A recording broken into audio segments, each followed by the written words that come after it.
We move away from one legendary circuit and go to another. Bye-bye Silverstone, hello! One of the best racetracks in the world. It's the Circuit de Spa-Francorchamps here in Belgium. At 7 kilometres, it's the longest track on the calendar, and it forms round 10 of the 2026 FIA Formula 1 World Championship. It's round 10 of the season, but now we're hearing fresh rumours about the no longer going to happen Bahrain and Saudi Arabia Grand Prix, and also the possibility that Qatar and Abu Dhabi will be cancelled, which could lead to a major reconstruction of the championship with possible races coming in from the Portugal and even Barcelona side of things. We'll keep you up to date. Either way, it's Hungary before the summer break next up, then we go on to the Netherlands, then it's Italy, Spain, Azerbaijan, Singapore, United States, Mexico, Sao Paulo and Las Vegas, the last confirmed races on the calendar, and then 4 still question marks. What is going to happen in the 2026 season? Let's take a look around the Circuit de Spa-Francorchamps in Belgium. 7.004 kilometres, 4.352 miles, 19 turns and 4 active aero zones. It is the longest track on the F1 calendar. All starts with getting a good exit through the final corner of the bus stop, getting on the power early and setting up for a straight line run down into turn 1 at La Source. Down on the brakes to second gear, 75 kilometers an hour, hit the apex and then gently push the throttle down. You won't lift until you get down into the Le Combe chicane. Down all the way now through Eau Rouge, flick the car left, up the right and then over the crest at Radion. Down now with active aero open through the Camel Straight. 335 kilometers an hour is the top speed in 8th gear before you lift off to save battery into the Le Combe chicane. Down 4th gear, accelerate as the track rises up to its highest altitude point as you come through Malmedy. Drop down in towards Ravage, a very tight, low hairpin that swings down to the right. Feels like you're going around a corkscrew, and then you flick through the Jackie X corner at turn 9. Down now to one of the most famous parts of the circuit, it's Pouhon. Flick the car in through turns 10 and 11, drop down from 6th to 7th gear. Up now, you rise up the speed towards the Fagnes chicane, or as the locals call it, Piff Paff. The change to direction to the right and then the left. You can carry so much more speed in here, but these new Formula 1 cars, you have to lift off to save the battery, otherwise you're out of it as you enter Stavelot. It's very hard to get the apex right there in these new cars. The rear steps out with no rear braking. Through canvas, and then you're heading towards the curve to Port Frere. You're on deployment, you're on maximum power as you flick the car through, as you approach the fearsome Blanchiment. Flat out, 8th gear, struggle a little bit of speed down, about 175 mile an hour before you're rising uphill towards the bus stop chicane again. 2nd gear corner as you flick the car through the overtake detection point, through now over the line, activate, open, and that's a lap of the Circuit de Spa-Francorchamps. 7 kilometres done easily.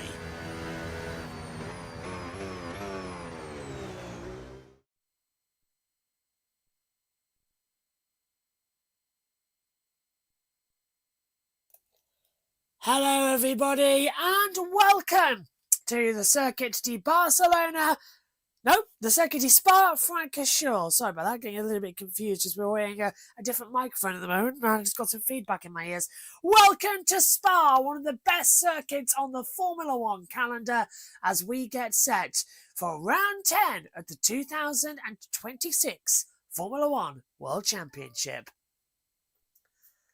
Hello everybody, welcome out to live coverage then of the Belgium Grand Prix here on JB Motorsports. Just testing out a few new features up here for this broadcast as well, which means for the presentation segments we're using the time mics so that our hands are free and we can do some more stuff around the action, which I originally had these on, but if I press that there, you can hear the feedback, can't you? And that's what I had in my ear. So I just quickly take my earpiece out, which caused some confusion. But hello, everybody. All set to get going then. And what a grid we've got lined up for you as well. Kimi Antonelli on pole position. Max Verstappen alongside him on the front row. Max going for his first win of 2026. He is yet to be victorious. He has continued to miss out time and time again. The last time he won was back in Abu Dhabi. It was insanely long ago. Well, his team principal's down on the grid right now with Sky F1. Let's get the latest. To continue to progress with the car. You know, we started the seasons a bit more than 1 second of the pace, and I don't think we should be surprised for that. You know, I think it's a product of how late the title push was last year, the product of the incredible challenge of the new power unit, and yes, we started on the back foot, but these guys did it again. You know, we were more than a second away, and we are not talking about the last 2 or 3 tenths for ultimate pace. So of course, when you are 1 second away, the drivers are going to be frustrated, Max is going to be frustrated, and we know it's not the positions where we want to stay as a record Red Bull Racing. But to your point, the best way to close the subject is to go and get these last 2 or 3 tenths, and that's what everybody is focused on. So I'm going to imagine also in this little crazy crucible of ours in F1, your phone is hot with other drivers, WhatsApping you, calling you, managers. I mean, what's the top 3 on your list at the moment for it? Because that's how it works, isn't it? Everybody suddenly wants to be your best friend in the other cars.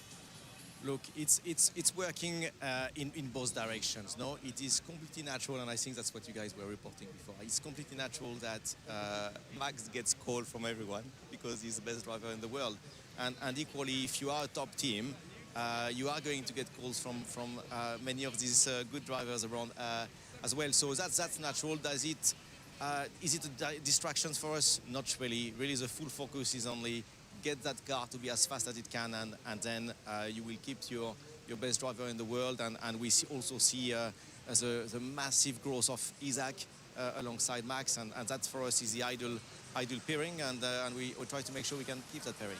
So obviously Red Bull, I think externally, is a team in transition. New team principal, certain members of the team are leaving, moving other places, new regulation, new power unit. How do you convince Max, with so much transition going on, that this team is on the right trajectory given the changes that have happened or are happening? Look, it's more simple than what it seems, because ultimately it's only about speed. The you know, Red Bull and Oracle Red Bull Racing objective is only one, is to win, and it's the same objective that what Max has. So it's not about how can we prove him that we can win. We are here to win anyhow. So it's the same group of people that have done the incredible turnaround last year. That was a few months ago. It's the same group of people that, despite that late push, has managed to absorb nearly 1 second of our competition, and they were not waiting for us in these first races. So of course now we are in the hardcore part of it, the last few tenths, the most difficult one to get. But what we need to do is to continue to work as a united group, and that's how we'll produce the best results. Best luck today, appreciate it. Thank you, guys. Got 2 cars, of course, in the fight as always. Time for us to move out of the pit lane. Got to go. But when we come back, we're going to take you behind the scenes of the grid walk. And off we go, stand by the biz. Savas, find a driver early doors, comparing Liam Lawson. Possibly Liam Lawson. Liam, you're good for a chat. How's the track out there? Any Lego bricks flying around out there? It honestly definitely could be Lego around the track. Yeah, hopefully we don't get any punctures.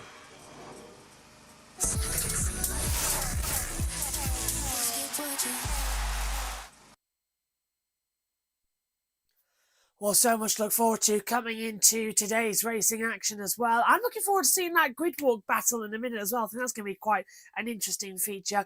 Megan's going to join me in the comment box so we can test out the new microphone systems. Let us know if it sounds good on air. We've been titivating it. But the one thing is, you do feel quite vulnerable with it, and also it makes you want to sneeze. The light in the box is making me want to sneeze, and you can't get a mute mic button. Let's go through though how they line up on the starting grid.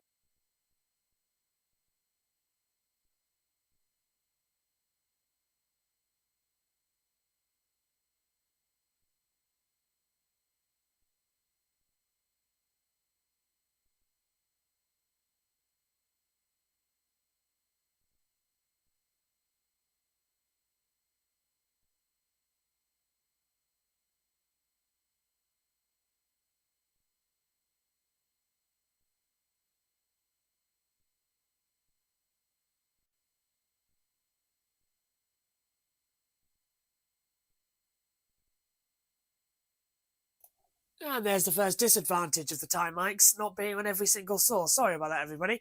Right, let's go through the starting grid then and how they all look. So obviously Antonelli has pole position. Max Verstappen is in second.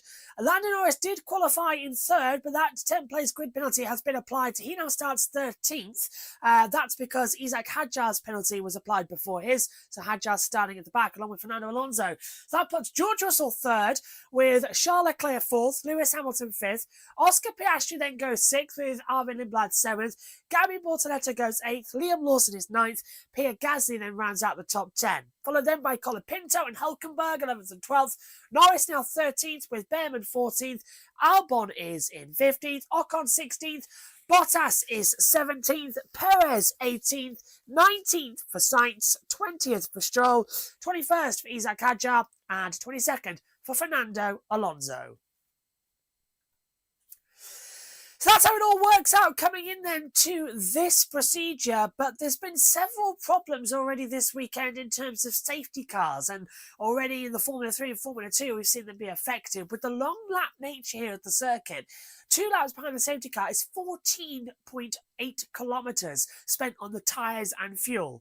Now, you can try and save a little bit of that energy, but pit stops here are going to become key. If we get a safety car in the opening few laps of the race, it might not actually be strategic to pit, because then you're going to have to take the hard tyres, the maximum tyres, longer into the race. So we're looking ideally for a safety car margin in Formula 1 to come around about lap 30 in the race, so you can then pit from what would then be your medium compound tyres or your hards, depending on what you start on, and put the softs on. That'll be good to the end. We've seen that the softs can do 14 laps in the distance. But in F3 and F2, we've had problems. We've even had a red flag in F2 because of a barrier and a car being in the centre of the circuit coming out at the top of turn 9 through Malmedy. That's because it's a tight part of the circuit. Remember where Fernando Alonso went off the circuit back in 2010. So it's going to be a bit of a mixture of a race, and I'm looking forward to it personally. I think we're going to be in for quite an exciting run. But this is going to be difficult. And as you can see in the championship, Antonelli leads the standings from Russell second. He retook over Lewis Hamilton, who's in third. Leclerc's fourth. It's very much 2 by 2 inside the top 8. It's 2 Mercedes from the 2 Ferrari, from the 2 McLaren, from the 2 Red Bulls. And it's like that in the constructors. Mercedes, 333, 252 for Ferrari going into it with a big enough gap. Okay, that's enough talking from me for now. Have you wanted to know what goes on the grid walk? Well, here's behind the scenes from Martin Brundle. Welcome back after that entertaining kickabout last night, in which England beat the world #1 France 6-4. Tonight, the main event, the one that actually matters, and there's a few interested drivers, Carlos Sainz and Fernando Alonso supporting Spain, who've been really good, and that man Franco Colapinto, no doubt believing in Messi and whether he can take them to a second World Cup in a row. Right, they've got a race to think about, though, in the meantime, as does everybody. This is the driver standings after 9 rounds and a few sprints. Antonelli's lead was trimmed from 68 after Monaco to 25 now, between himself and George Russell, who started first and third. 39 points separating the 2 Ferrari drivers, although they start with Charles in fourth, Lewis in fifth. and 15 points separating Lando Norris and Oscar Piastri. Max Verstappen is 24 ahead of his teammate Isaac Hadjar, and the rest of the top 10, it's Pierre Gasly and Liam Lawson, and those Racing Bulls have been really sporty in the last few races, finishing 6th and 7th at Silverstone means that Arvid Lindblad has gone above fellow Brit Ollie Behrman. Work to do for everyone below there, and 4 still to get off the mark in Hulkenberg, Bottas, Perez and Stroll. Constructors looks like this: 78 between Mercedes and Ferrari, then a further gap of 76 to McLaren, 51 to Red Bull. Alpine, well, it's just 1 point between themselves and the Racing Bulls, and both the Racing Bulls starting ahead of the Alpines today, as we're about to see, because this is how they line up on the grid. Kimi Antonelli, as I mentioned, Mercedes' first pole here since 2020, his 6th of the year, biggest pole margin as well of 2026, 3/10 to Max Verstappen. That should be entertaining on the run down to La Source. George Russell can keep his teammate in his sights, starting directly behind him. I wonder if the yo-yo racing will help him. And the fast-starting Ferraris of Leclerc and Lewis Hamilton, 2 1,000ths, as I mentioned before them. On the third row of the grid, Oscar Piastri alongside Hamilton, and Arvid Lindblad, that is his best qualifying of his career. 7th for him. Gabriel Bortoleto is the lead Audi, but as I mentioned, those RBs just ahead of the 2 Alpines, and that fight at the front of the midfield, really interesting. Lando Norris' 10 place grid penalty means that he starts from 13th from taking extra parts, and starts alongside Ollie Behrman. Albon and Ocon on the row behind them. We also found out that Carlos Sainz has taken a grid penalty, which means that he starts from 19th, and all the penalties were applied. He's still ahead of Stroll, Hadjar and Alonso right at the back of both of those Aston Martins, something like 4 seconds adrift on 1 lap pace. Right, as you can hear and as you can see, the cars are out there, the pit lane is open and crew is there. Thank you very much, Simon. Yeah, anticipating building out here. Kimi Antonelli out on track on a set of soft tyres. But you might be able to see there's some clouds hanging in the distance above La Source. Now, we know here at Spa, the weather patterns can change, can build very quickly up in the mountains of the Ardennes forest. So something for all of the engineers to be keeping an eye on. Max Verstappen, watch out for him on the opening lap. He's starting on the front row of the grid. A few years ago, he did a fantastic job to use the slipstream and get the lead. We'll come back to the implications of the slipstream a bit later. But this year, I think Verstappen thinks his best chance to get the lead is on the opening lap. They don't quite have the pace against Mercedes in free air. So we'll see what he can do. He's going to get aggressive on the opening lap, as he always does. Further down, as Simon said, there are 4 drivers starting at the back with grid penalties. Lando Norris, of course, will go back 10 places from his 3rd place qualifying position as well. Fantastic qualifying by Arvid Lindblad in the Racing Bulls. He's on a tremendous run of form, getting ahead of his teammate Liam Lawson and into the top 10, his best ever qualifying. He goes past me in the pit lane. But David Croft up in the commentary box. I tell you what, the anticipation is really building down here, but so are the clouds. How's it looking up there? We can see blue sky and white clouds from the commentary box here. I think all the dark clouds are over there, Bernie, behind the wall that we can't see. I want it to keep that way for the rest of the afternoon. What's that, a 6th pole of the season for Kimi Antonelli? Could be a 6th win. On paper, this is Kimi Antonelli's race, very much to lose, but I think there's a tremendous scrap for the 2nd and 3rd places today. 2 Ferraris, George Russell and Max Verstappen. So, strategy options available? Yeah, there's lots to fight for out there, like you say, Crofty. We're expecting it largely to be a one-stop strategy. I think that's what most of the teams are hoping for or thinking it will be today. But it's a big unknown this race, Crofty. The reason for that is we had that red flag from Pierre Gasly in FP2 that ruined a lot of the long-run data that we had available. So a lot of teams haven't run the hard, but they are thinking that one-stop should be possible, most likely the medium start tyre. The alternative, Crofty, and it's a very, very good alternative, I think, is a 2-stop strategy. We just don't know how that hard tyre is going to perform. I think it's very close between the two strategies, the 1 and the 2-stop. If it's a 2-stop, It's a little bit slower on paper, but any safety car, you save 10 seconds under the safety car, that will instantly promote that two-stop strategy to be quicker. So if you're someone like George Russell and maybe you're either in the middle of that 4-pack that we're expecting for the minor podium places, you can also pick the undercut here. Maybe go onto a 2-stopper, put the soft tyre on. The undercut, where you stop before your opponents, very powerful at Spa. Yeah, I think it will be powerful, and they just don't know what the degradation's going to be. I think that's the big thing, how quickly those tyres will go off. And free air is so crucial here. You don't want to be fighting with anyone else. You don't want to be using their energy inefficiently. So any driver that can do a pit stop early, get on a 2-stop, get some free air, that will be very beneficial to their race. And the one team that got a decent long run in practice was Red Bull. They're expecting high degradation, but track temperature's cooler today, air temperature's cooler as well. It is very much an unknown, but Kimi Antonelli, on paper and on pace, should go and take it. Simon. Thanks very much, Crofty. Thank you very much, Bernie. Here we are. We're live on the grid. Slightly less busy, I have to say, than it was a fortnight ago at Silverstone. Nevertheless, before Martin undertakes the latest iteration of his grid walk, let's take you behind the scenes and show you how the magic happened at Silverstone.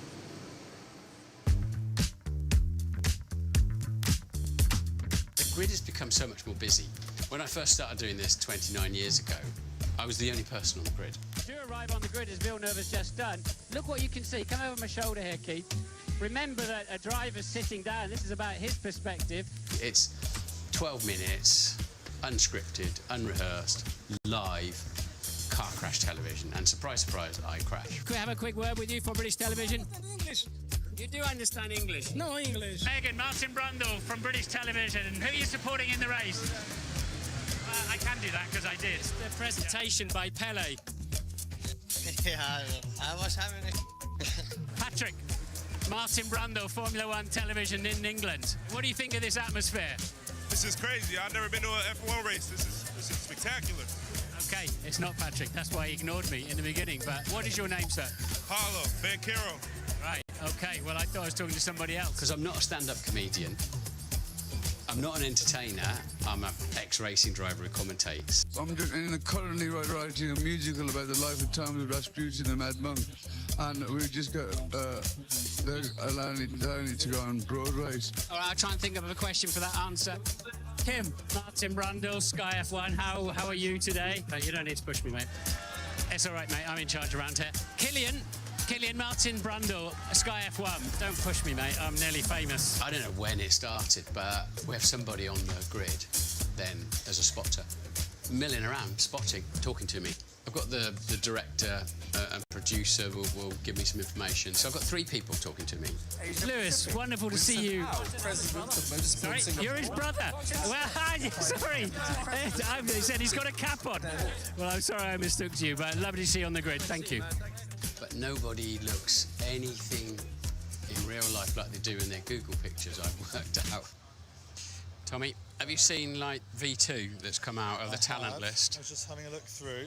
There's some good hitters in there. We've got, obviously, Hugh Grant, Gillian Anderson, X-Files, Yeah. Off a Word, your friend, Hannah Waddingham. Hannah, Martin Brundle, Sky, how are you? What, sir? I could go home now. Part 4 of the recap, it will be the full frame grid, so reminding everybody where everybody's lining up today before getting us down onto the grid with Martin. On that, just additions to the list: Sir Mo Farah, Christian Horner. So Christian Horner is here. He is up for doing it on the grid walk. I'd like to find Cindy Lauper. Yes, definitely. Try and find the right Lewis Capaldi this time. That's down to you, Tommy. I mean, you should just do it again. You should Yeah. do it again. You should. Go on. Camera 1. Number 1. So what we're going to do, Lee, is we'll start around row 3. I think we'll head back down the grid, see who we can find. And I will, as always, completely forget that you're trying to keep up with me. Because I'm suddenly go, okay, like this. I don't know how you do it. So you look through the viewfinder only? Viewfinder, and then a bit of peripheral as well on the outside. On the other eye. Yeah. And off we we go. Stand by the viz. Let's have a see if we can find a driver early doors. I'm hearing Liam Lawson. Possibly Liam Lawson. Liam, you're good for a chat. How's the track out there? Any Lego bricks flying around out there? There honestly definitely could be Lego around the track. Yeah, hopefully we don't get any punctures. Chance for a quick word with Martin Rundle? Yeah. Justin Rose, straight ahead of you. Justin Rose, golfer, how are you? How are you? You're right, I'm great. How you doing? Good stuff, yeah. So you're with any team in particular? McLaren all the way, of course. Lewis, any chance you can have a quick word with Martin? He's just here. Lewis Capaldi. Lewis Capaldi, to your right. How the devil are you? Good? Yeah, very well, thank you. Very well, how are you? Yeah, fantastic, thank you. Yeah, is your bro? Is he on the grid? He's here somewhere. He's here, over there. He's obsessed, he loves it. Always great to talk to you. Lovely. I'm hopeless at man hugs, but that was a good one, I think. Right. You okay to have a quick word with Martin? Yeah. Ellie Kildun, towards the fans. Let's have a quick chat with Ellie. Ellie Kildun. I'm very good, and you, Ellie? I'm good. I'm blown away by all of this. It's pretty spectacular. A lot of energy going on, isn't there? There is. I thought I had energy, but this is crazy. Right, where are we heading now? Sir Chris Hoy. Sir Chris Hoy. And Lady Sarah Hoy. How are you? I'm really good, thank you. All the better for being here. It's lovely, isn't it? You've got an interesting story of why you're here this weekend, haven't you? Carlos Sainz messaged me out the blue and said, hey, listen, I watched your documentary about you and Sarah. We'd love to host you. So massive thank you to Carlos Sainz. How long have I got there? 6 minutes. Hannah Whittingham to your left. Hannah, how are you? Please don't bow down in front of me again. I don't know what to do. Can I just say, everyone needs to have a little bit of respect for you because without you, there would be no F1. Sir Mo Farah. So Mo, how lovely to see you on the grid again. You okay? Yeah, great. Amazing to be among so many people. But it's almost special, right? You've got to be here. You have got to be here, and you are here, and we appreciate it. Christian, sorry to interrupt. You've got 2 seconds for Martin. Christian Horner to your left. Christian Horner is animates. CH, are you coming back to the grid, or what are you doing? What's the story? Yeah, look, I'm just here as a fan today, and it's British Grand Prix, so good to come and have a look. Let's push forward next, Martin. Countdown, please. I think we're running out of time. We have to 1 minute to the anthem. 1 minute. Drivers are on the front of the grid. Hugh Grant. Hugh, how are you? Quick word. Lovely to see you with Ferrari today, aren't you, I believe? Yes, I'm a big Ferrari fan. Yeah, actually a lot. 3. It is 3 seconds to go to the national anthem. Brilliant, Martin. Well done, Great Martin. work. Well done, mate. That went all right. Lee, top work, mate. And then Martin hot foots it up to the commentary box, but Martin's grid walk is now. And you join me on what will be quite a different grid walk here at Spa. More of an F1 style. We're just watching the final car come onto the grid. And it's my lad there. Hello, Alex. How are you doing? I haven't hardly seen him all weekend. Yeah, I want to take you, actually, what I love to do here when it's not pouring with rain is just to look at this valley, this is where the circuit is. It's such a unique view on the back of the grid here. And you'll often hear them talking about, yeah, but pole position doesn't mean anything because there's such a long run up to turn 5. So all the cars are heading that way at the moment. Turn 5 is up just to the left of that Ferris wheel on the top of the hill. That is how far they slipstream each other in the early phases of the opening lap, where they're nervous about giving a slipstream to the entire pack behind them. And as you can see, it's also quite downhill, this grid. But it just, no other circuit gives you this kind of feeling, and just the valleys and the trees and the brilliant aspect and the undulation and contour changes of this wonderful racetrack. So it was chaos here about a minute ago. And the reason they pushed them through on little jacks, little dolly wheels, is for safety, really, because Nicky Lauda used to be legendary for coming to the back of the grid, cutting the engine and freewheeling to his grid slot, frightening the life out of everybody, did Nicky back in those days. So that's why they then all have to stop at the back of the grid. Right, why I think it's actually interesting to be here today is because we've got Isaac Hadjar well out of position due to all of the elements of his power unit that have been changed right on the back of the grid, splitting the 2 Aston Martins. I was hoping by starting a bit early today we might find some drivers, but they have still pretty much legged it as far as this There's, yeah, let's see if we can have a quick word with Carlos Sainz. Another driver who's taken a penalty just before going to the grid this morning, basically, where Carlos has had to get moved back 10 places as well. Let's see if I can have a quick chat with him. Can we walk with you, Carlos?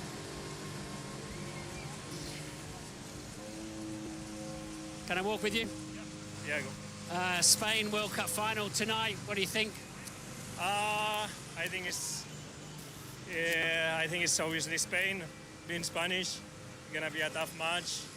I think the Argentinians like second half, so they're gonna make it difficult for us. But yeah, I think we can play better football.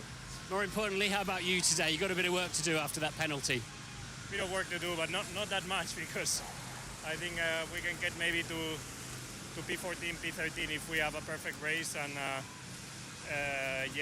we need trouble at the front if we want to get points today. Have a great race. Thanks for talking. We're going to go back this way and see who else we can find. Down here we've got Oscar coming back to his car. How's it going, Oscar? I did hope we could get a few more drivers today, but not for long. He's bolting through the wall. You can see. Bye. Right, I'm at Lando's car. That's why Oscar hasn't stopped here. I hadn't realised just how much higher the pit lane is than the racetrack, actually, until he disappeared over there.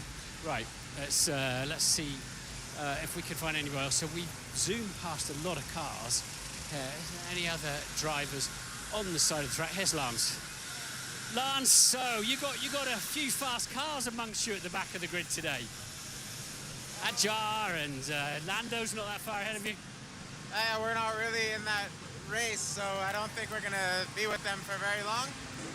But yeah, it's always nice driving around Spa, great circuit. All right, good stuff.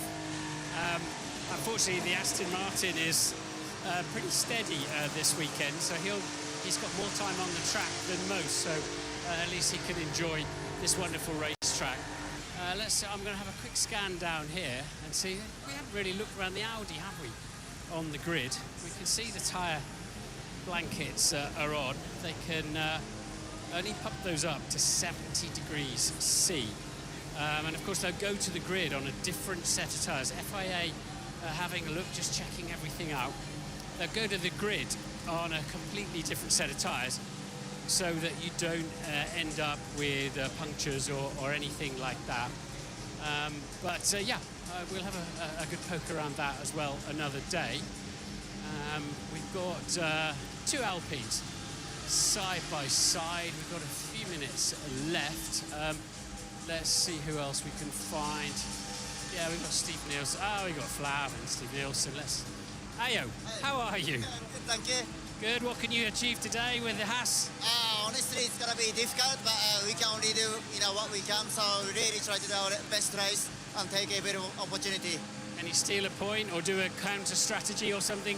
No, honestly, you can overtake here as well, right? So I think we just focus on our best race, and then whatever happens in front, we should be there to take advantage of it. Give it plenty. Thank you. Steve. Hello, Dave. You all right? So, thanks for dinner the other night. It was enjoyable. Tell us about today's race. What can we tell our good friends here at home to expect?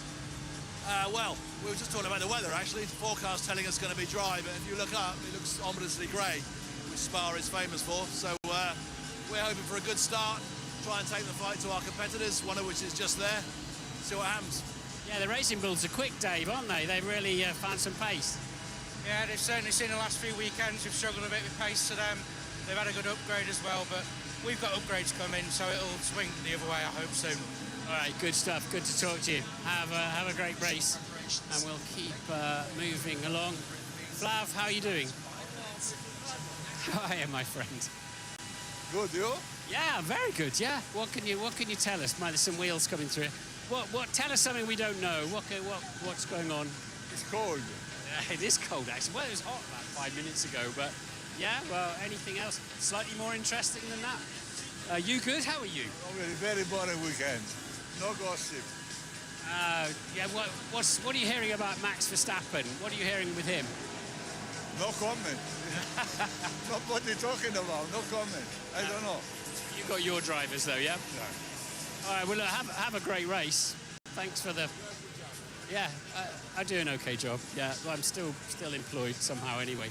Right, where are we going to go next? How are we doing time-wise, please? Hannah? Yeah, here's a... Right, we've got about a minute. Let's have a word with this reprobate, my dear friend, world champion, former world champion, Jacques Villeneuve. How are you? Fantastic. I'm on the grid. It's fun. Yeah, it's nice, isn't it? Tell her, what's new? What have you learned here this weekend? That's, well, the deployment is everything. You can see, like Antonelli, where he's quick, coming out of the corners, and that's where he makes a difference. So it will be interesting to see how they adjust, because they don't have a sprint race to figure it out. Yeah, that's a good point. There has been some sprint race there in the past. So do you think anybody will even see Antonelli at the end of the race? Sorry? Will anybody even see which way Antonelli went? It all depends on that first corner. With the space he has and the top speed, first and turn one, he's probably going to stay ahead. But we know Max, how tough he is. He will want to be first in that first corner. It should be exciting. Good to see you.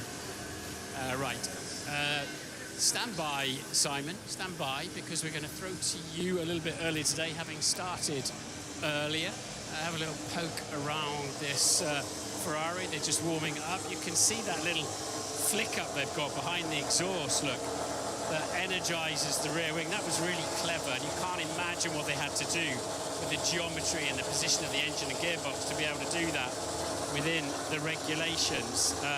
Some lovely, lovely detail on that car.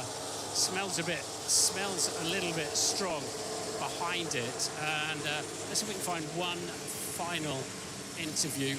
I think all the drivers have left the grid. I'm going to throw to you, Simon. I'll leave you to take it from here, my friends. Thank you. We'll do our best. We'll do our best. We haven't actually talked about McLaren so far. With regards to Lando Norris, obviously Karun, Naomi's taken that 10th place grid penalty for changing parts.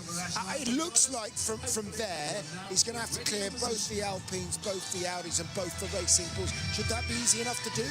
Yeah, I think so. I think inherently he's got the pace in the car to be arguably the second fastest. I think without the slipstreaming for Max would have ended up behind Lando on the time. So he's got a quick car, quicker than everybody apart from Kimi Antonelli, it seems, this weekend. So I'm excited to see what he can do in the early laps. You got to kind of feel for him a little bit. Obviously, we know that this is a circuit where teams and drivers typically take penalties because they are overtaking opportunities. But it's this weekend where he's got the pace in the car that he gets to be knocked down. But as Karun said, that will give him the opportunity to get through the crowd because they are quicker. They've taken that new Mercedes power unit upgrade, and I wonder how much that is playing into the overall pace that they found. Oscar might have escaped Martin, but not the clutches of Craig Slater. Oscar, what about these conditions overhead? What do you think? I don't know, it looks pretty great, and we're in Spa, so if it rains, I won't be surprised. A bit of unknown about how you're going to go over race distance. Could there be some opportunities, some surprises? I hope so. I think maybe we can get the Ferraris if they're not that quick on the straights, but we'll have to wait and see. Go well. And that's why you can't escape Craig Slater, because he can run as fast as a scooter. But yeah, with regards to him, I mean, that's the thing, isn't it? It looks like that's going to be the biggest problem for not getting ahead of his teammate, but he's had the edge on him all weekend. Yeah, I mean, look, he's been a little bit behind, a very up and down weekend for him, and today it's just going to be about damage limiting and controlling it. Yeah, absolutely. So it's just these Lando Norris is very late for the national anthem here. But let's see what McLaren can do. The deployment absolutely key on the opening lap of the slipstream. Shall indeed, all of the drivers are in position and everything is ready and set here for the national anthem of Belgium. Geben Sie sich jetzt für die belgische National.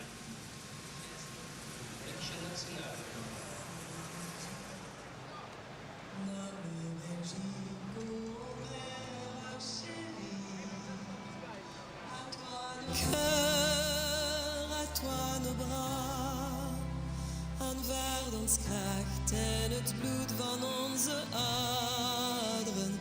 Wees ons toe in arbeid en in strijd. Zo blijven froh in voller schöne, zu der die Freiheit dich erzog. Pour de vies immortelles, le roi, la loi, la liberté. Het wordt je trouw dat je onbevricht moest spreken. Verwacht voor vrijheid en voor recht. Gezet zum König und die Freiheit hoch. Le roi, la loi, la liberté.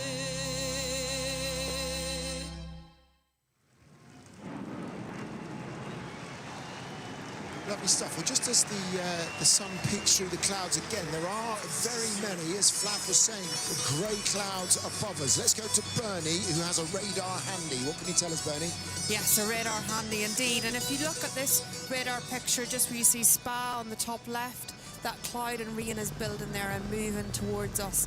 I predict maybe in 15 minutes or so, the beginning of that light rain will be approaching the track, and maybe 10 minutes behind there, heavier rain. So the opening laps of the race, we could see some light rain, and then maybe 10 minutes into the race, there's potential for intermediate conditions. Woohoo! Bring it on. bring it on, right? Well, we haven't seen these cars run in the rain. We thought it might rain in Miami. It stopped raining before the race. We haven't seen a wet race. We haven't seen a wet proper session yet. So bring it on. Have no fear if you're looking for rain. Spa will deliver it. We said there was going to be no rain yesterday or today, and of course the clouds have showed up just in time. She never lets us down, although we thought we were going to get it in Miami, we never did. Okay, let's hear from Max Verstappen again with Craig. Max, what do you think about the weather potentially making an intervention today? It's cooler at least. Yeah, it looks like there's maybe a little bit of rain around, but I don't think, I might jinx it now, but I don't think it's going to rain. What about lap one? What can you do? Can you get ahead? I might get ahead, but first I want a decent start, but then the race pace will be unknown. Thank you. Can we talk us through the starts here? Yeah, we're going back to 2023 here with Charles Leclerc on the front row alongside Max Verstappen. Max cut across sharply to block out Lewis Hamilton, and he did that because he knew if you're in second place coming out of La Source, there's a high chance you're going to take the lead at the top of the hill up at Les Coq. Now this year, with the electrical power we've got, the increased electrical power we've got compared to back then, it's going to be even more important because they will run out of electrical juice. Therefore, the drag factor for the lead car is going to be much worse. And therefore, if you're second, you've got an even better chance of getting a slipstream. The complexity this year is what do you do? Do you use more electrical power on the run down to Eau Rouge, or do you wait? Now, 2024, Lewis Hamilton knew Max was coming. He put himself on the inside. Max, therefore, couldn't cut across. He had to stick with Lewis around the outside of La Source, and that was crucial. The Ferrari made the gap. The Ferrari opened up the lead. And on this occasion, a rare occasion when the pole man didn't get overtaken. In fact, the battle went on between second, third, and fourth. And watch this. Max slotted in behind before Eau Rouge, got the slipstream, but still managed to get the toe on Lewis on the run up the hill. Lewis covered him off, though, so we could see a bit more of this time round, Simon, because they may not use all their electrical power in the first run of Eau Rouge. They might wait for after Radio, so we'll see how that plays out. See how that plays out. Let's hear from Toto Wolff with Craig. Toto, sunshine, and yet look at those clouds. What do you think about today? Well, it was cloudy and cold like until 30 seconds ago, so we really don't know what to expect in Spa. And obviously, Kimi's on pole. George, still hunting for answers for these issues. I mean, what are your discussions with him like at the moment about the car? I mean, I really hope that we've found the root cause on the engine.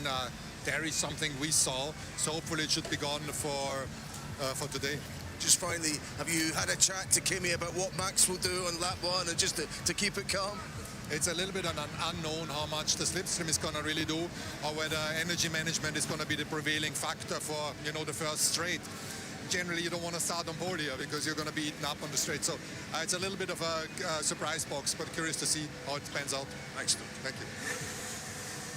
Well, I'm going to be judging by what Cruz just said on the starts there, at least for, as far as George is concerned, particularly if they've sorted that out. He's got him in his sights right behind him. Well, that's the thing. He's now inherited third position from Lando Norris. He'll be tucked up behind his teammate. Also, one thing I've noticed standing on the grid here right now is that there's quite an intense headwind. It seems to have died down a little bit now, but it's not the longest straight to La Source, but it still can make the difference. So George is in a good position, but you know, let's temper what they've been saying, because Karun and I have been doing a lot of digging, trying to find out what's truly going on in Mercedes, and it seems to be a lot of mixed messages, and they aren't sure that they found the issue. So let's wait and see how that plays out in the race. Craig's been busy. Here he is with the pole sitter, Kimi Antonelli. Kimi, can you avoid any dramas on the opening lap, and after that, would you be quite confident of getting the job done here? Yeah, I mean, we still have to get into the lead, to maintain the lead into turn 5, but yeah, hopefully the start is a good one, and car felt good in the laps, the grid, so hopefully we'll have the same feeling into the race as well. What about conditions today? Yeah, I mean, it's Spa, you never know, but it seems it's cloudy, but it's very unpredictable at the moment, so we'll see in the race. Go up. Another scooter, no problem. Right, let's take all the fascinating aspects, because actually, early on in the season, both of the Mercedes struggled off the line. The Ferraris have been quick all year off the line. The Red Bulls have been slow off the line. You've got all 5 of those in the mix at the front. And then you throw in the slipstream effect. Who knows? Charles Leclerc could be leading by the time we get up to Lake Como. But this prospect of rain is building. You can see the clouds just in the distance about La Source. I feel it's coming soon. This could be his race to lose, but obviously he's got to think about the long-term game. We want to see a great race, some fighting out the front, but for him it might be about picking his battles and only measured risks. Pick me a winner. Kimi Antonelli. Antonelli for me as well. Okay, there we go. He has been the man all weekend that the rest have been trying to chase down. It was 3/10 over Max Verstappen in qualifying yesterday. Can he stay ahead, or can the others catch him? Belgian Grand Prix next. Don't go anywhere. Yeah, the Belgian Grand Prix is coming up next as well, and it is going to be one hell of a race. Megan Birch alongside me now in the commentary box. Megs, what are you expecting we're going to see coming into this one? Well, what's the weather like for starters? Well, it has started raining. There is rain coming 15 What minutes did I in. tell you on Friday? Yeah, I know. I said, would it rain? You did say would it rain, and you did kind of predict that rain to come in, and here it is. It's going to come. So are we going to be in, do you think, for dry, then intermediates, then going in for it, or is it going to be just your hair sort of telling the story? If it's Yeah, because I've just come out of the shower about an hour almost ago. Your head is still... Well, to be fair, we can just stick your head out the commentary box door to tell if it's raining. Yeah, it's like, it's good. Yeah. So, what do you think then? Start on... Would you Definitely start on the dries. If you know the rain's coming, would you start on soft compound tyres to go to intermediates, and then... Which is the one they have to use the least? Well, the soft tyres is the one they have to use. You mandatory to use medium and hard. Start on soft, then go on to intermediates if the rain comes and if it's bad. I recommend some of the cars I start on mediums, because some of them can't really handle some of the degradation. I suggest near the front, start on the mediums, you've got more to lose. Yeah. Start on the softs if you're like 10th place down. And then after the rain, go on to intermediates. It's not intermediates. Mediums. Yeah, maybe I should put the mic there for you instead of that side. I don't want to move it for you. And I'll just do this. See, I dislike this. You don't like using time. We're just testing it out. We've got... Oh, anyway, here it comes then. It's time for the Belgium Grand Prix. I'm free. Huge day of sport with the World Cup final this evening. The Open is live now on Sky Sports Golf. We've got the decider in the cricket as well between England and India on Sky Sports Cricket. We're live with the Belgian Grand Prix and talking you through the action this afternoon. Up in Sky Race Control, Bernie Collins is at the dials. Grun Chandler is live in the pit lane and talking you through the action from up in the booth. Martin Brundle and David Croft. Kimi Antonelli's been the quickest all weekend. Up to the rest to try to catch him. The Belgium Grand Prix. Oh my God! Always a dramatic race. A blast around a peaceful countryside.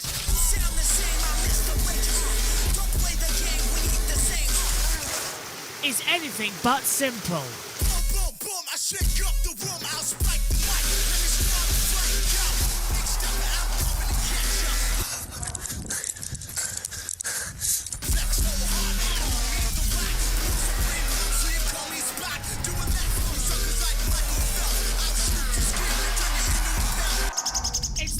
Belgium Grand Prix.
From Silverstone to Spa, another part of the legendary trio of races we've had so far in 2026 that form part of the original circus of 1950.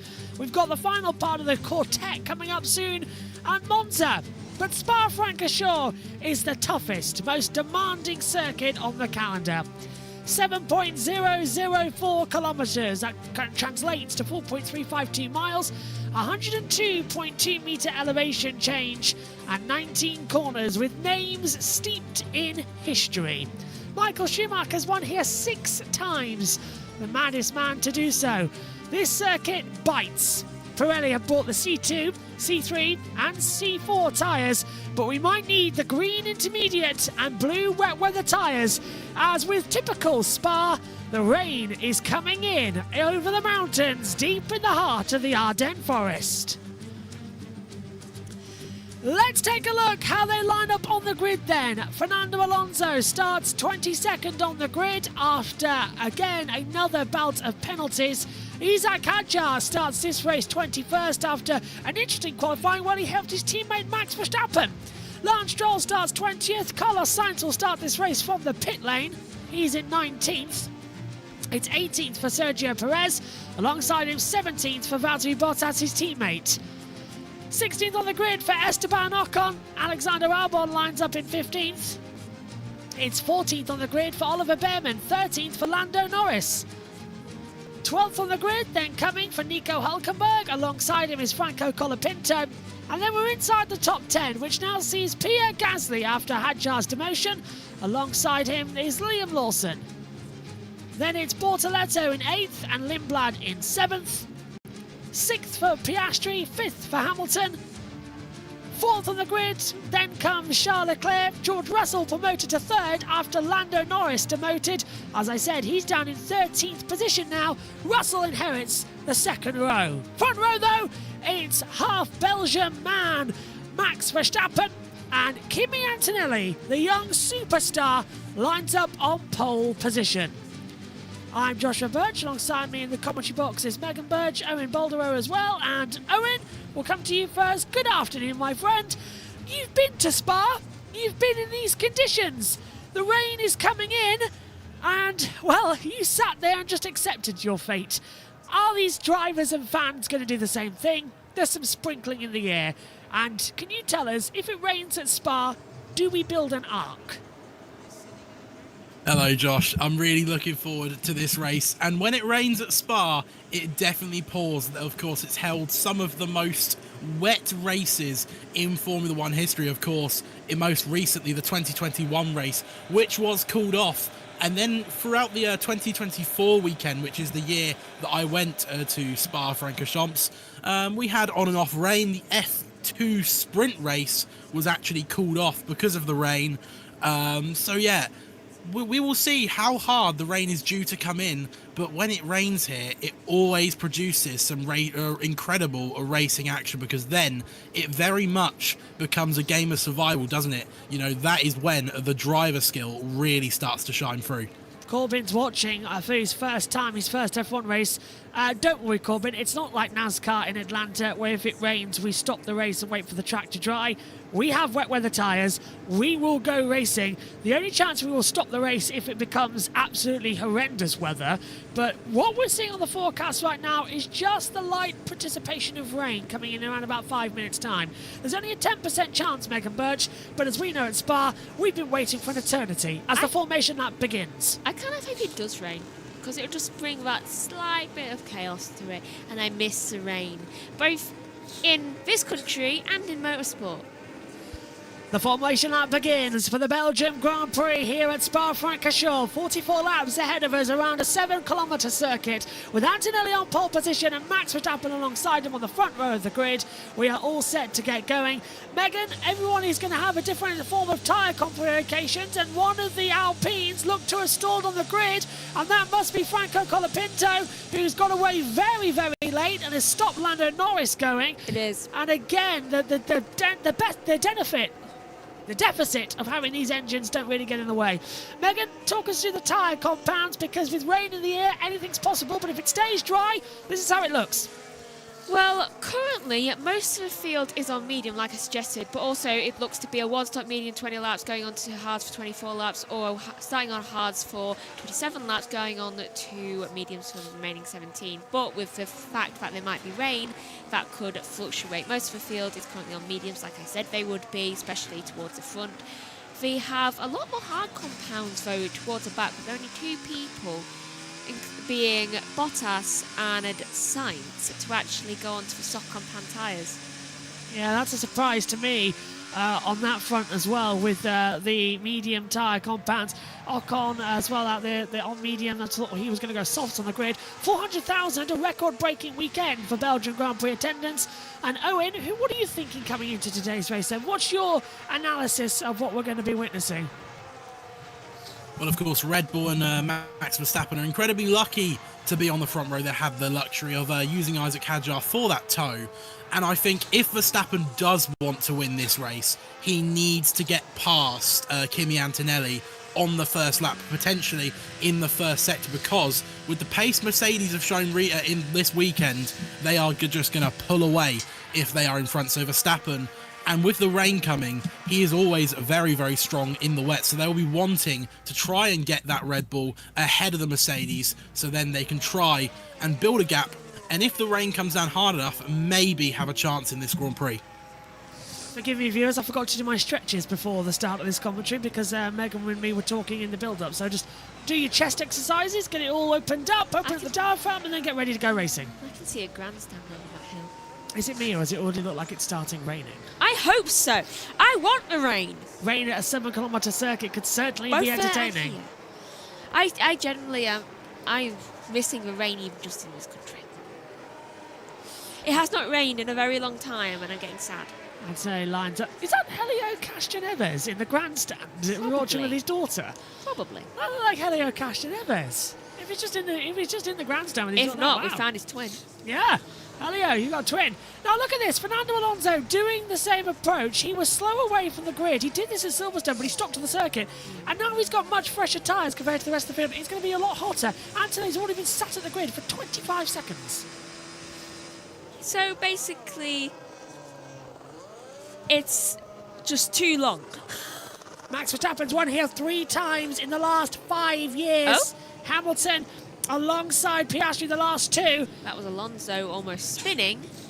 Rain in the air. Well, when you go to a spa, you expect to be pampered. This is racing's Pampers Day. Are you steady? Are you ready? Let's begin. 3 lights, 4 lights, 5 lights.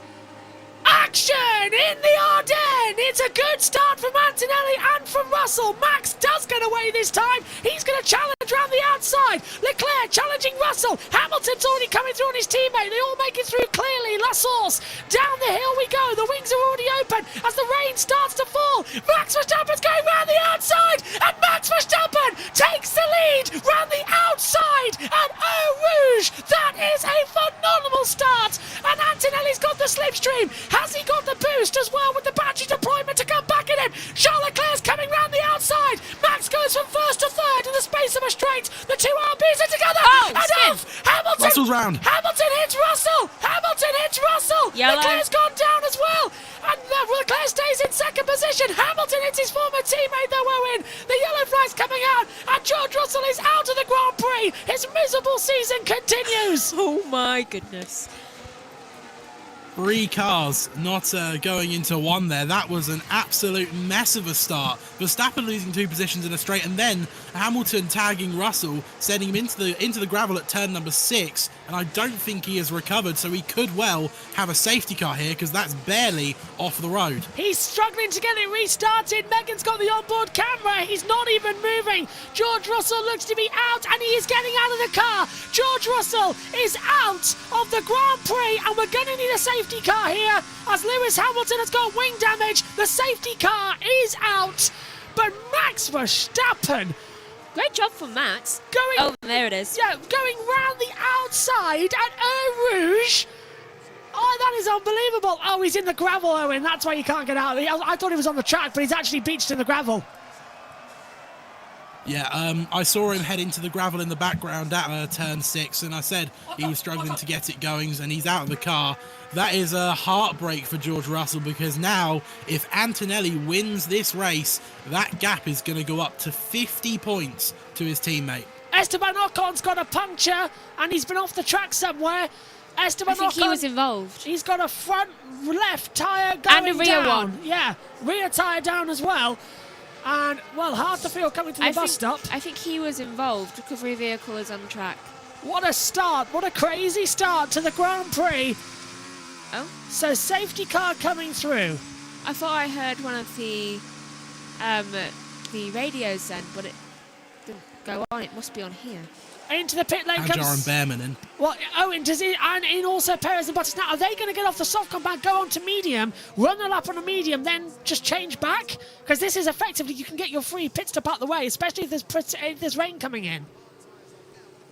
Yeah, well, if they're going to mediums, they're not going to be going to the end of the race, so they will need to pit again, but it does get them off those soft compound tyres. I think they were gambling on the rain coming down quickly and coming down hard. It's not quite worked out, so yeah, they're going onto the mediums to carry on for the rest of this stint. If things stay as they are, Antonelli will be on 204 points, Hamilton will be on 157, Russell 154. Here's the race start there, Megan. What did you notice as the lights went out? Well, I immediately noticed that something was going to happen around the back. I was confident that it would be the RBs. Immediately I can see Oscar Piastri getting immediately blocked by the Alpines, however. Yeah, just not a best start there, but look at this, Owen. Russell getting the toe round there, Antonelli, and the outside line at Eau Rouge. Beautiful. Lovely from Verstappen there to get himself up into the lead, but then as we see down this next straight, Antonelli just saved a little more boost up to Eau Rouge, gets himself back past, and then through goes Leclerc on the outside, absolutely charging past Verstappen, not saving enough battery, and there is go Russell into the gravel, the tag from Hamilton. Yeah, and looking at it, Russell was on the outside line of Hamilton with plenty of room. So watch this. I don't think this is Lewis's fault. So look, Hamilton's ahead, but then in the braking zone, Russell steams round the outside. Hamilton turns in, and he does actually turn into Russell. So I don't know. But we've got to take into consideration if there was a corner there going that way. So possibly he didn't actually see him until that happened. Hamilton radio. Oscar almost avoided that. Crossed over in front of me. I was right behind another car, so I had no front end. Yeah, I think Owen is right there because he had Max just ahead of him, and you could see the wing change he had. Hadjar. So I don't. No, it was Max because Hadjar's in the back. So Hamilton had Verstappen just in front of him. Oh yeah. He had Hamilton just in front of him. And yeah, he just moves to the side. I don't think that's Lewis's fault. I think that's George turning in on Lewis there, surprisingly. Yeah, I think that'll be an NFA. I don't think the stewards will do anything about that. That is a lap one desperation, I think, is the best way to put it. Russell obviously didn't want to lose too many places in his pursuit of the title. That is Ocon, I believe. Yeah. Had a little bit of a tag with another car and then goes into the gravel. That's where he picked up the puncture from. And Behrman had a puncture too, but has he continued on? Megan, what have you got? I was trying to move so I could actually see what I missed on there, but you were looking at the thing, so I can't see. Missed on here, what? the incident thing. I never got to see. Well, you can just get the mouse and move this down. You were blocking it! Incident involving Hamilton and Russell noted for causing a collision at turn 6. Whoa! My God! Where's that come from? There's a giant butterfly! You! That was on your clothes, Megan! Again. Open the combox door. What was in the bathroom? It was on the back door last night. Go and open the combox door. Look, I wish I could have a combox cam on this. There is a giant moth. You might have seen it on the com cam. It just flew between me and Megan. It was on your clothes. That is a thing that was in my room a week ago. Please do not. Oh, you've damaged my mic. That was in my room a week ago. Safety car should be in this lap. It's still following me. Where did that come from? I don't know, but I'm sick of seeing it. That was huge. Did you see it, Owen, on the com cam? I didn't know. Oh. You guys are a little bit. You guys are minimised on my screen, so I didn't see it. No. Oh, well, I hope you saw it on the world feed as I just catch up with pictures. Gravel on the circuit. By the way, according to Haas's admin say that Ollie and Esteban, both with punctures, head straight to the pits with fresh tyres. Behrman had a puncture, so both Haas cars had a puncture at the start of their race. That's not exactly a good sign. No, it's not, is it? As they try and close in again. What a start. What a brilliant day. Double yellow in sector 15, so free to go. And it's under investigation for Hamilton and George. Using a collision. Yeah, that's a thing that was in my room. I recognise it. It's like a moth butterfly, wasn't it? Yeah, I'm pretty sure they must have bred. So the safety car is out then on the opening lap here of the Belgium Grand Prix. Antonelli leading from Leclerc, Verstappen, Piastri, Hamilton, Lawson, Lindblad, Colapinto, Bortoletto and Norris your top 10. Gasly, Albon, Hulkenberg, Sainz, Alonso, Stroll, Behrman, Perez, Bottas, Ocon, Hadjar and Russell. Double yellow sector 16, so they're now sweeping the track up as well, just to make sure that they've got rid of all the debris that is around the area. I can guarantee you it's not gone, by the way. Yeah. I don't know what you guys think, but the Hamilton-Russell incident there reminded me of Alonso Hamilton in 2022. Yeah, me too. It felt like a carbon copy. Now, did Alonso get a penalty that day, or did Hamilton get it for turning in? I can't remember. I feel like that was an NFA because Hamilton put himself out, if I remember correctly. And in this instance, safety cars in this lap, I think, I'm almost certain, in my opinion, that Russell turned in on Lewis and Lewis had nothing to do. I hope the stewards review it fairly. Now, there are a few drops of rain around the area that we're seeing on the monitors, but it has not rained properly. There's a drop. There are more precipitation drops? Precipitation. That's the one. Sorry, I moved you on mic earlier because you were shouting. Go on, there you go. Yeah, now it's messed up. Just sort it out for yourself, Richard. Don't mess with my headset. No, I ordered that other one, by the way. Did I tell you? Yes. Yeah, it doesn't have phantom power. So you're happy? Well, it means that it won't burn our laptops when we have to put on the bus mixers. You know what Joshua is? He wants something, and then he stops himself from buying the things he actually wants. I have not bought that for 4 months, 5 months, something like that. So the safety car is coming in at the end of this lap. You can see it darting off. They're using safety car number 2, according to our graphics up here in the commentary box. As we will now wait to see what is going to happen. Is Lewis Hamilton going to get a penalty for this? Possibly. It's the stewards, so probably, really. Track clear. Antonelli's gone incredibly early here as they approach the bus stop. They're not allowed to overtake until after the start-finish line. So, on lap 5 of 44, the Belgium Grand Prix at racing speeds resumes. Antonelli leading from Leclerc. Then it's Max Verstappen in 3rd position. Piastri's under attack from Lewis Hamilton already. Hamilton goes to the inside line under braking. Down at La Source, it's a clean move on the McLaren driver. Piastri's going to try and have the exit speed there. They both open the winglets. Down to Rouge. Piastri's going to the inside line of Lewis Hamilton. He's made the move coming through Rouge. Hamilton ducks behind at the top top of Radion. Now we go down the Kemmel Straight once more. We've got the two RBs of Lawson and Lindblad in a battle with each other as well. Hamilton's going to try and get the traction. Norris is going around the outside line of Gabriel Bortoletto. Hamilton's backed off, but once again another move into a Rouge. Two things. One, that was the slowest restart I've ever seen. And two, can we just appreciate how much Carlos Sainz has moved up from the pit lane? Yes. Carlos, did he actually start from the pit? I don't know. Yes. Carlos up 5 places, started 19th. So Carlos did not start from the pit lane. I thought he did. I was told he did start from the pit lane. He was meant to. He got a 10 place, didn't he? Yeah, and Williams then said that they were going to start him from the pit lane. That's the last text message I got from the Williams. He shouldn't have been 19. Actually, no. He did start from a pit lane. It's just the fact that Stroll can't have made it that many places on the start. The last text I got from the Williams admin was that Carlos is now starting from the pit lane after getting a 10-place grid penalty. I mean, one person is out and a lot of other people Still have doesn't mean pitted. that means he's made up 5 places on this lap alone. No, he was already there before. No, I think we'll recount that on the grid. I'm convinced that Carlos started on the grid and didn't start from the pit lane. So I think that information from race control is from Williams is wrong. Is it me or is it getting a bit darker down to the bus stop? Getting misty. The rain does come from this part of the track. It's blowing the wind 2.9 mile per hour, blowing in northwest. Can I also ask, how did Max go into third? He lost the lead down into the Lecombe chicane. Yeah, but to third? He just had no power whatsoever. And Owen, we were talking about this in practice 3, weren't we?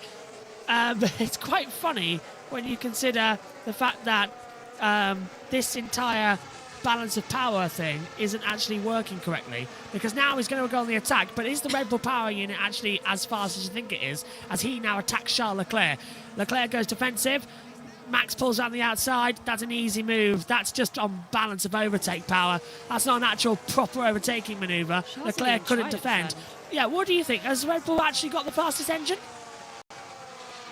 I'm personally not convinced, no, that they do have the best power unit.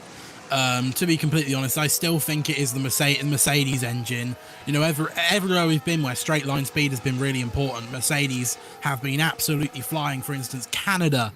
Mercedes was so fast at Canada, and they very nearly got the 1-2. Obviously, Russell crashed out. So no, I'm not convinced Red Bull do have the fastest power unit. And I'd like to see the metrics that they measured Red Bull's power unit on to see what actually is stronger than about it. No, I'm with you on that. I think the FIA that balanced it needs a bit of talking to on that one. I don't think it was as fast as you thought it was, as we now see them coming over into the last couple of courses. So Max now P2. He's trying to close that gap down. He's done a 1:51.301. He is 0.3 of a second faster than Antonelli on the last lap. And now the gap less than 0.7. Antonelli's lifting off an awful lot. And look at this, into the bus stop. Antonelli's lead is practically gone as Max Verstappen turned up that Red Bull engine and put it in a higher speed mode. He's right on the back of the 19-year-old. He really is. Hold on, let me go back to Max's thing, as Charles goes a little bit too much on the curves. He really is. And also, it is really getting darker down those areas. Oh, no. I'm like you. Talk a bit louder. How's it coming to? I just saw rain. Oh, so it is starting to rain. Well, what's the weather say? Is it cooling down humidity? Humidity's at 53.1. Oh, look, that's a lot higher than yesterday. Leclerc's looking in his mirrors to see where Oscar Piastri's coming from. What a brilliant race from Lando Norris as well, actually, Owen. He's already up into 9th place. He just passed Gasly with ease. Yeah, he's certainly doing a good job in that McLaren. Got himself up to P9 so far after 7 laps. Yeah, he's doing pretty well, and he still has a long way to go in this race. I think he needs to just minimise his time loss, you know, to sort of the top 5, and then he could really be in the hunt in the final stint for a good result. Because of course, remember, he is on the hard tyre, so he will be going a little longer than everyone in front of him. Yes, he is on the hard compound tyres coming into this one as well. As I hope you don't. We'll go to the battle race control monitor. Owen's still here in the box, don't worry about it. We're just showing the race control information centre with the full timing screen and throttle traces to see how it runs. And I'm still convinced, I'm 90% convinced, Megan, that we're going to see Antonelli get passed by Max Verstappen at this point. I think we will. I'm still keeping an eye, though, on Lando Norris, as you said, Owen, on those hard tyres. He's going to be key later on if we're getting on the safety car. He's going super deep into this race. We've got that. Oh, and look at that. He's got through Blanchimont on the inside line. Lando Norris beautifully gets ahead of Franco Colapinto. Meantime, at the front of the race, for the first time this year, we're actually having a battle between the Mercedes and the Red Bull and the two Ferraris and a McLaren. But it's a shame that Russell out of the race. Now, we still haven't had any information from that on the stewards, by the way. That's interesting. It's been a long time. Look at this. Here comes Piastri. He's got the toe. He's got the overtake. He's got the Macarena wing open, and Charles Leclerc is forcing the door shut. Piastri's trying to go round the outside, coming down the Kemmel Straight. And don't touch! They've touched! Coming into the com! Leclerc gives absolutely no room. There's bodywork flying up. They continue on. But which one was damaged? Was it the McLaren or was it the Ferrari? There's no wing damage on Oscar Piastri's car. I must assume it was Charles's. It was Charles's floor I was at on the board. back. Megan? I was on board with Oscar at the time. So Charles's floor? Yeah, because it hit Oscar right there at the back of the wheel. So, Owen, well, both Ferraris seem to be driving defensively today. Leclerc completely didn't give the room there to Oscar. Yeah, it did seem like it's team radio. Space. There could have been a massive crash. Double yellow now at the chicane. Marshall's on the track to recover the debris. Go on, Owen. Yeah, I was going to say, it did seem like Leclerc slammed the door a little bit aggressively on Piastri, even before they went into the Com chicane. Yeah, it was a very, very weird one. And I'm pretty sure that'll be another one that the stewards will investigate. And I do think Leclerc probably will get a penalty for causing a collision, because it looks like there was a bit of bodywork flew off that McLaren. Okay, I was on board. So here, imagine this is Oscar. This is Charles. Like that.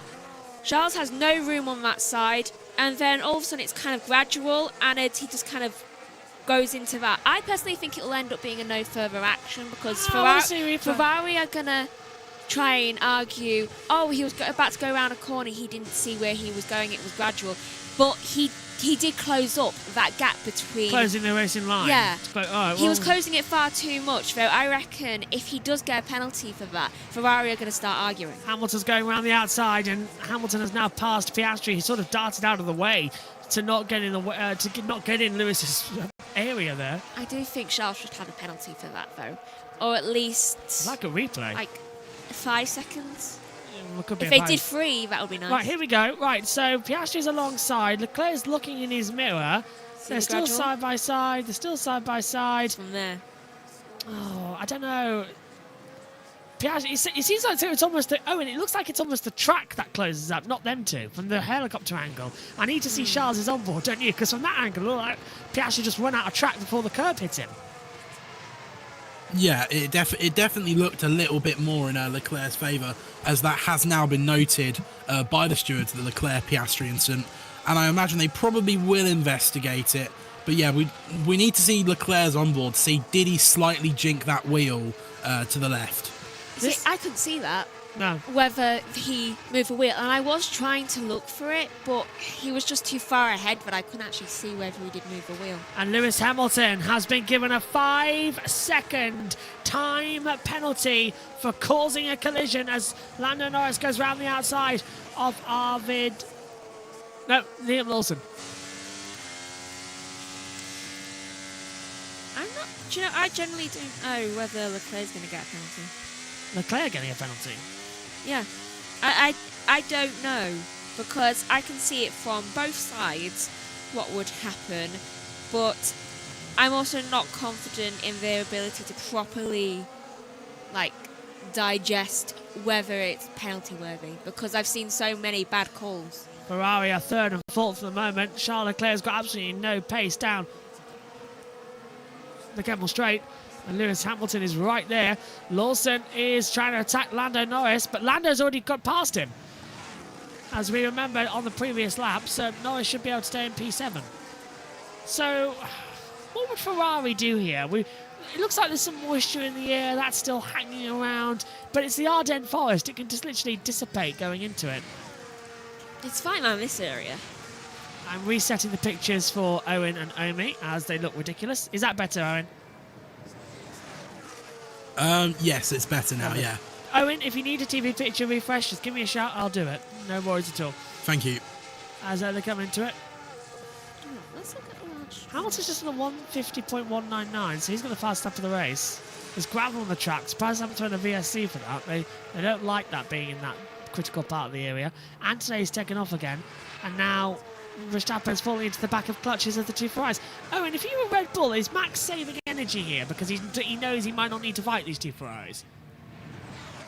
I'm not sure. I honestly feel like this could just be the Red Bull slipping back now a little bit on pure pace. I mean, we'll have to wait and see. It could be, like you say, him saving tyres, saving energy to come back at Antonelli later in the stint. This is something we have seen Red Bull do in the past, for instance, at Austria, but like I say, it could just be Red Bull starting to fall away on pace, because even with a theme with last year's car, they quite often would fall away at the latter end of a stint because they couldn't keep their tyres in as good of a window as other cars, and that's something that's slightly carried over to this season as well.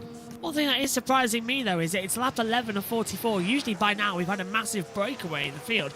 Yes, but between two or one car. Piastri, we have some damage to the right-hand side floor forward. I didn't see the rest of that message that flashed up on as well as it came into it. So it was his? Yeah, so it's Piastri having damage, as does Leclerc, as Lando Norris right at the back now of Arvid Lindblad. But here's the thing, Lindblad, Norris, they're in a breakaway group. Lindblad's 6.8 seconds behind Piastri, but the top five are all together in the space of a couple of seconds, and it's under investigation. Leclerc and Piastri are under investigation by the stewards. Interesting. Max is swearing for some reason, so let's go on board with him. Degradation is lower than expected. We are plan B, says Charles Leclerc. So that's the medium. So that's trying to extend the medium runs, because we knew the mediums can only go to lap 20. So they're going to try and go lap 27 and match the hards. Then that might work a bit better, because then you have the hard tyre, you can just push like hell. But yeah, Owen, I'm really surprised. We've talked about it earlier on in this year. In some races, we've seen breakaway groups, and of two drivers. Sometimes one driver just gets away with it. We've got the top five stuck together, and then we've got Lindblad stuck together all the way down, effectively, to Behrman, and then Ocon is stuck behind as well in another little group.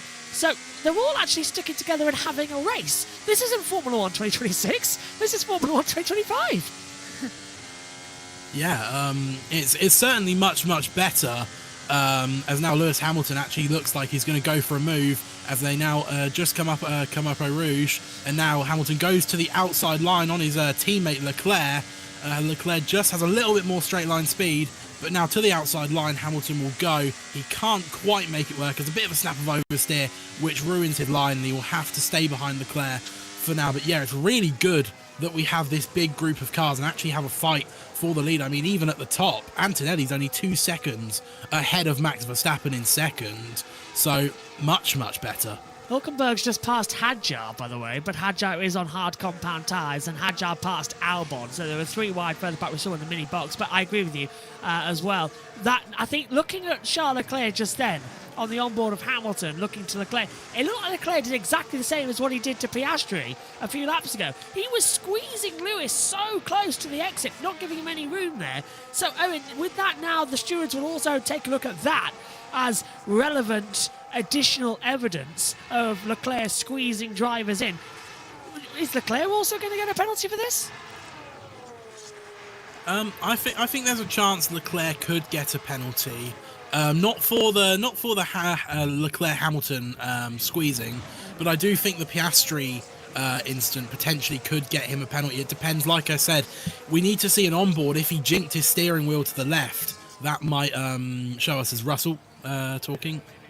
Yeah, let's say it on the radio. The incident shouldn't have happened if I had the speed down the straight. Yeah, very disappointed. Listen, it could cost you an awful lot of points relative to Kimi at the end of today. How can you get your head around that? can I say? No words at the moment. It's just, yeah. Yeah, and just finally, you've got this issue to deal with as well. I mean, speaking to Toto in advance of the race, he thinks a solution can be found to give you parity of equipment, at least at the team. I mean, I know it seems everyone's confused, but can you take some heart from that? I appreciate everyone's working hard to solve the problem, but I'm stood here on lap 5 of the race, and felt like I was in a good position to fight for the lead up to turn 1, and then suddenly no power and it's all gone. Sorry, George. Thank you. I don't know. So he had no power coming through turn 1. That's. I mean, he crashed out because he was hit. I mean, his engine has nothing to do with it. It's the fact that he got beached. Lewis Hamilton saying, "I'm quicker than Charles. I want to pass him, basically," and that might be the case. If you were quicker than him, you would have passed him already. Well, he had another go round the outside, coming down into the com, and it didn't really work out then again. But let's have a look. Well, all right. Owen, do you reckon that Ferrari are going to be passing that instruction on to Leclerc, saying, "Look, I want to get Hamilton wants to go through, let him through"? Are they going to play those type of team games, or is it they're going to hold their hands back and say, no, you just go on and race? One's got a 5-second time penalty, one's under investigation. So it's like, it's catch-22 for them. Well, Ferrari have very much been in the last year and a half or so with Hamilton and Leclerc, a team that have said, you guys sort it out on track, just don't crash. They haven't often got intervened as a team to say, let this car past or let him past, etc. So I think they'll go hands off. They'll say, don't crash into each other, but sort it out yourselves, to be completely honest. I see as well, Corbin asking me, who's my favourite driver in history. I quite personally like Mika Hakkinen. I always like Mika Hakkinen. Coming into it, my first world champion and quite a good driver. But my favourite driver changes every time. Jim Clark was always a good one. Sterling Moss, Jackie Stewart, Graham Hill, all the classic Ayrton Senna, Schumacher, Hamilton's coming in, Max Verstappen. They all excite me. It's Formula One. I think they're all F1 drivers. It doesn't matter which one. Go on, Owen. I also think there's an argument that Mika Hakkinen might have pulled the greatest overtake in Formula One history off. Do you remember 2000 on the inside of Michael Schumacher at the end of Sector 1 here at Spa, as Perez says he thinks his suspension is broken? It is. Megan's on the onboard and it looks like it is. The front wheels hanging around massively. Also, I'm a bit concerned about the amount of smoke. Perez is boxed. I'm concerned about the amount of smoke coming out of the back of Hamilton's car. Oh, that's fine. That's just the... I know, it's not blue or anything. It's just I'm a bit concerned that his brakes are overheating. No, I don't know how many times I'll tell you. They've got an air intake just out of the exhaust that funnels... Have they added something new? No, it's been there since the start of the season in Bahrain. Look at Charles it. isn't doing Do you see it? No, there. Do you see it? It's a little air intake on the back of the exhaust that flicks it up towards the rear wing. If you were with us in the pre-race show, you would have seen Martin talking about it on the grid. It's been there since pre-season testing. It's a tiny... It started actually as literally like, one of those peelers for one of those peelers for wallpaper. One of those, the scrapers. Look, it started looking like one of those, and now it's curved. It's like a light little bump. No, I don't think that's what I'm talking about. I'm talking about the actual exhaust. Yeah, no, that's what I'm on about. Yeah, but the smoke coming from it. Yes, and it's getting directed up. It's why you can see it. No, there's just a lot of it. That's the point. It's the engine fumes being deflected up, making it look like it's a lot. Into the pit lane comes Gasly. Into the pit lane comes Sainz. Oh, they're changing the front wing on Sainz. Hadjar's got a run on Bortoletto, pulls to the inside line, and makes the move up into 10th position. Sainz in the pits. So was Gasly, but Sergio Perez is out of the Grand Prix. So 2 retirements as we hit lap 15. 30 laps to go.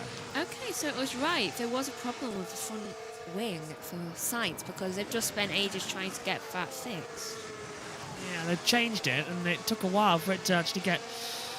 I didn't approve the front wing change anyway. This front wing was fine. It's the floor. No, it was not right. Well, Megan, you were looking on the onboards. I could see it from there. It wasn't right. You even got a call in saying about how his front wing is damaged. Can you do something about it? It wasn't even your team saying that. Yeah. So wing... Sainz he says can't see. Sainz, that's the point. You can't see your own front wing. But either so, if I was the team at Spa, I would still change it for precaution. Do you know why he thinks it's the floor? Because it was dragging onto the floor. Yeah, so it would have been scraping and it would have been a weird understeer feeling coming into it. Lap 16 then of 44. So go on. Yeah. No, you first. I was going to say I never noticed about the Ferrari thing. Really? Charles doesn't really... Charles has got it. They both got it. Charles doesn't do it nearly as much, I feel. Lewis runs a higher engine mode. Oh, so that's why he's Yeah. doing more. So sometimes Lewis is spokesman more, because sometimes I look at it and think, oh, is that something? But no, it has been there since the start of the season. But Lewis does run a slightly higher engine mode. Right. So it's nothing to be concerned about. Okay, good. Look at Charles's now look, the rear suspension now look. You can just see it there, it's slightly... Still doing it way less Yeah, Lewis runs like that. I think Lewis starts the race with higher fuel, so he can burn more of it. Charles likes the opposite. Less fuel for a lighter car at the start. I'm going to do a comparison. And he saves energy during the race. Lewis likes to burn it. I'll tell you what though, it's quite ironic that Lewis likes to burn more energy in the race and starts with slightly more fuel, considering that, you know, all his eco-warrior stuff. But of course, the fuel this year is renewable fuel. Probably feels more comfortable doing it. Yeah, it's biofuel this year, so it's renewable fuel. But he always just used to grate me a little bit like, oh yeah, Lewis Hamilton, who owns a private jet, now sold it. You know, and I don't even think he's a vegan anymore. What? No, I don't think he is. I don't think he is. I swear there was a photo somewhere recently To be honest, of him I with did Kim hear that. Kardashian. The greatest Lewis Hamilton moment of all time was him talking about needing to protect our waters whilst on the back of a speedboat. That was the greatest one ever. that was yeah. Sometimes Lewis has a disease called foot and mouth syndrome. He puts his foot in it sometimes when he doesn't mean to. It's like my personal favourite for Lewis. This isn't Lewis bashing, by the way. It's just comical sometimes, because Lewis has done amazing things for charity and the Mission 44 as well. But it's Lewis's sentences sometimes that he says, and it grates on my mind. It's like, you don't need to say that. You don't need to. It's like, really, you of all people. There was one recently. He wouldn't have meant it in this way, but he said that billionaires shouldn't exist while stating Kim Kardashian, who is a billionaire. Yes, then he goes and dates. I remember that Monaco. Yeah. He does put his foot in it sometimes. The poor guy. That's why she stole the towel. Yeah. It's like, fine, I'll be more economic. Lindblad's coming to the pit lane. He's put on the hard tires. He's pitted 3 laps earlier than what we were predicting. So they are coming in early. They think they can make it on the tyres. Look at that. Charles Leclerc's got his front tyre is rubbed off. So is Lewis Hamilton's on the Pirelli logo because of the damage they've had. Antonelli Radio. Your tyres are looking good, Kimmy. Better than others, so you can afford to use them. And now Megan's just pointing out to me the monitor that you see at home. Turn 5 incident involving Charles Leclerc and Oscar Piastri. No further investigation needed as Gasly is watching the 2 RBs side by side with each other. Lindblad and Lawson, they both run off the track coming through the Lecombe chicane. And now Lawson's trying to go around the outside of Lindblad down into turn 8 in Rivage. We're on board with Gasly, who's trying to have a go at it as well in the mini box. You can see if you're watching along with your TV pictures. If you're not, I will don't describe it, but the 2 RBs nearly took each other off. Owen, they have been doing that all day. Even at the start, they've been right next to each other, throwing each other's tantrums out. Pardon, sorry, what did you say? I didn't hear that one. That's Verstappen boxing. Yeah, Max coming in. Then. So this is lap 18, so he's seen the RBs do it, and the data's good, so he's going to do it, and away. Look how... Actually, Owen, those tyres really warm there. Yeah, like I was saying, I did think that it probably was just Red Bull falling away a little bit on pace in comparison to the rest of the field. The Red Bull, historically for the last few years, doesn't take very good care of its tyres in comparison to other teams' cars. Do you need a TV picture refresh? Yes, please. I wonder why it's so busy today. There we go. I'll keep an eye on that. We need new Ethernet. The internet's not great around here. There's somebody messing around with something down there. Oh yeah, I noticed that this morning. Yeah, Omi, I know you're in the background watching in the race control. Tell us if it needs happening. You spot it quicker, because your end always goes first. As we take a look now, more drama, Megs. Yes, and I'm going to move... Oh, virtual safety car, what's that for? Hamilton Radio! What lap are we? We are lap 18. Yeah. I told you what strategy I wanted to do. Just to put me out with everyone else now. We're on plan B. Well, Lewis double yellow at Blanchimont.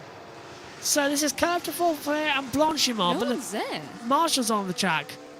But the virtual safety car has come out. So Did is it someone kick up a load of gravel or something? Could be debris. The virtual safety car's ending. It must have been the gravel. So no one's going to get a benefit. No, because the gravel's still there. It must have been some bodywork damage, presumably from Perez. Antonelli's boxing. Anyway, we're going back to green flag. Away we go. I hope they do a replay and show us why it happened. Yeah, because we got no explanation as to why that virtual safety car came out. All we got was Marshall on track at turn 17, and of course, and Antonelli's boxing now. So this is going to be a critical one. The two Ferraris take the lead. Charles Leclerc now leads this Grand Prix because of no further investigation. Good stop there from the Mercedes, but Owen, the amount of blue smoke that got kicked up from the brakes there, that was incredible. He's really been pushing those brakes front and rear. Yeah, Antonelli really pushing the car. He was pulling away quite significantly from Verstappen there, and due to that virtual safety car, he will comfortably stay ahead of the Red Bull as he comes out the pits. He is going to be about 2.5-3 seconds ahead of it. So good stop from Mercedes, keeps them in front of Max Verstappen and Red Bull. So away we go once more then. Are we going to be on the traction zone? That's going to be an interesting one. Still keeping in together. Lando Norris now in 4th position. Piastri running 3rd. Hamilton 2nd. Leclerc leads this race as we ride on board with Lando. Now both of the McLarens are penalty free. Antonelli, they've all still got to stop though, but if they get a virtual safety car, the average pit stop loss is just 11 seconds. Antonelli is 14 seconds back, so he would actually come out behind everybody else in front of them. So this is going to be a very critical last couple of laps. Hamilton's been off track at Raidillon on lap 18. I wonder if it was him. It was down here in turn 16 area. I'm just going to catch up with the chat. Hello, Sam, by the way, who's watching on. Hi, Sam. Hi, everyone as well watching on.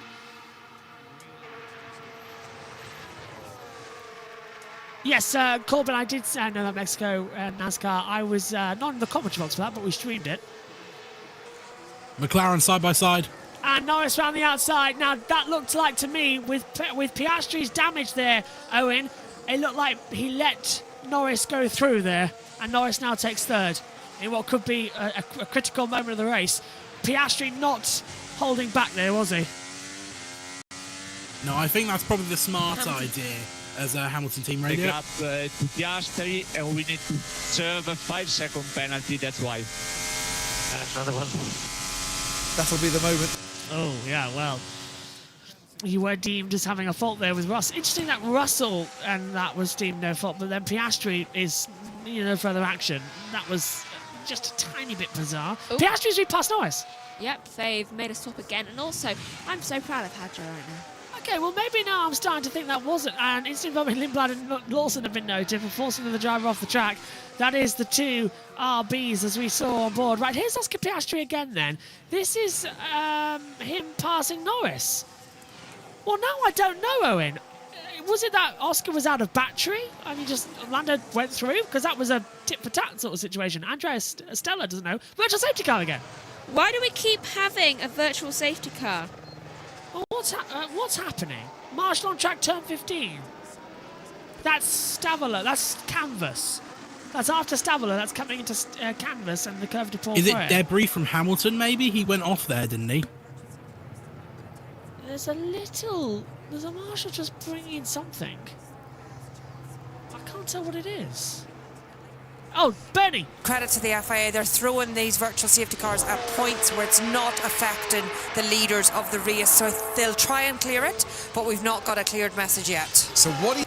And it's now... Oh, well, hang on a minute. If you want Ferrari international assistance, get this. Ferrari are going to get a double box here. Now, remember what I said A virtual safety car only costs you 11 seconds. Piastri and Norris are 10.6 and 12.8 seconds behind Leclerc. Ferrari might just do a masterclass here if they can have a really super stop. Now they're going to double stack, but this is really bad news for Antonelli because Antonelli's 15 seconds back and Ferrari do a super stop for Leclerc. Can they do 1, 2, 3, 4, 5 seconds for Hamilton. Away they go. There comes the McLarens coming in now. There's Antonelli. There's Leclerc. And the virtual safety car that has stayed out means that Charles Leclerc now will take the lead in the Grand Prix.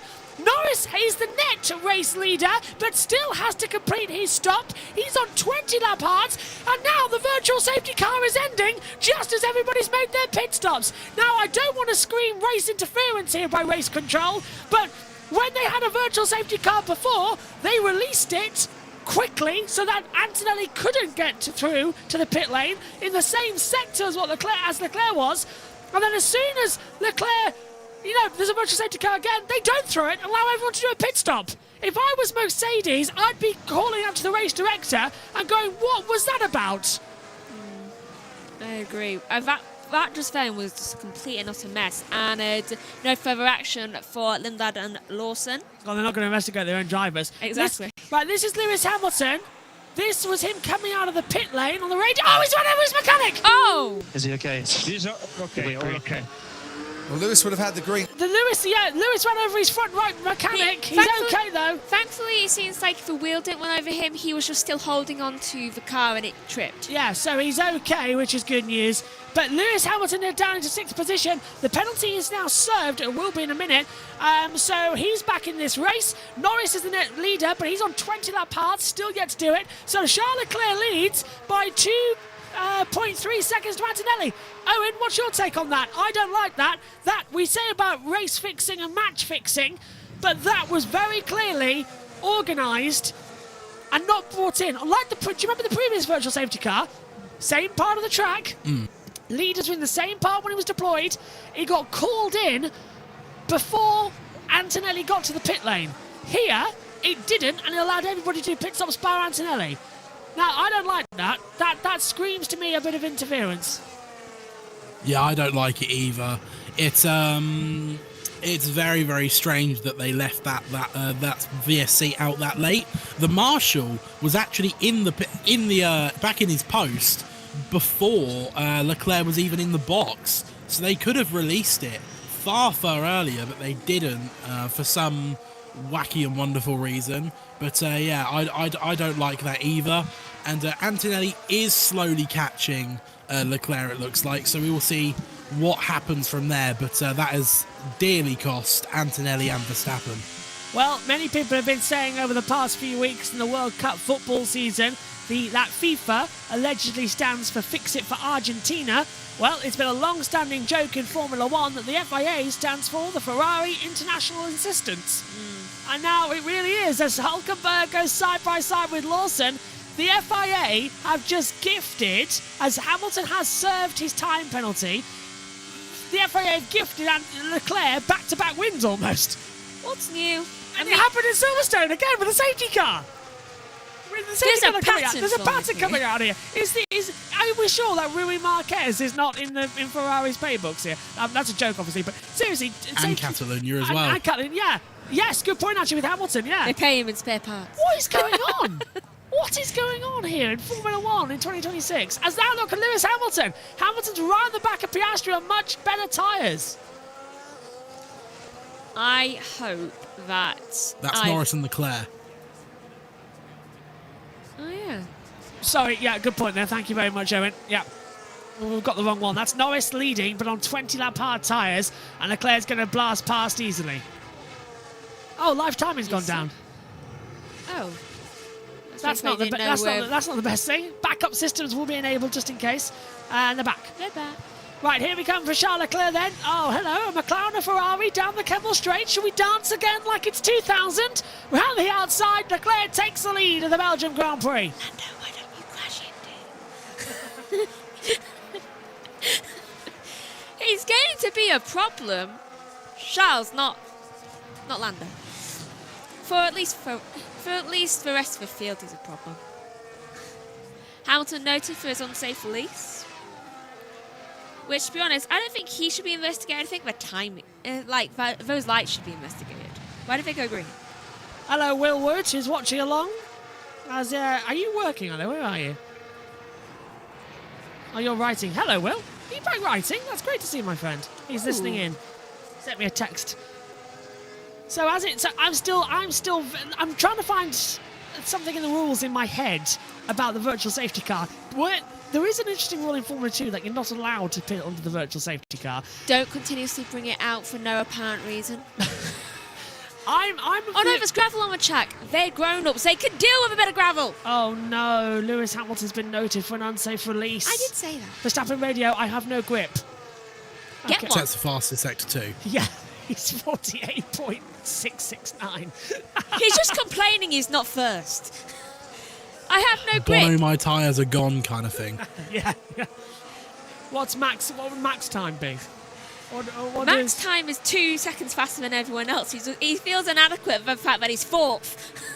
And I must admit, Max Verstappen did say yesterday, if it wasn't for Isaac Hadjar giving him that tow, that incredible sort of looked like Verstappen was hooked onto the back of him, like you're towing a caravan through Blanchimont, he wouldn't have been second or third on the grid, which was eventually second.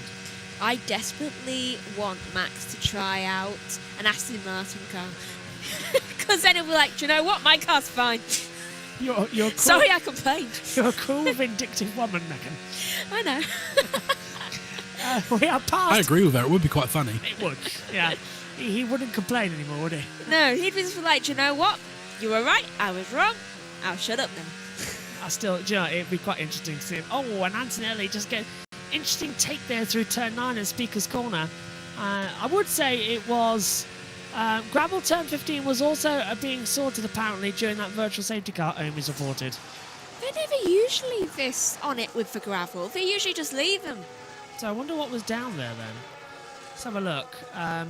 Let's have Hamilton. Moment. Did you put front wing in or not? We didn't manage. Yeah. I can't turn the car. So.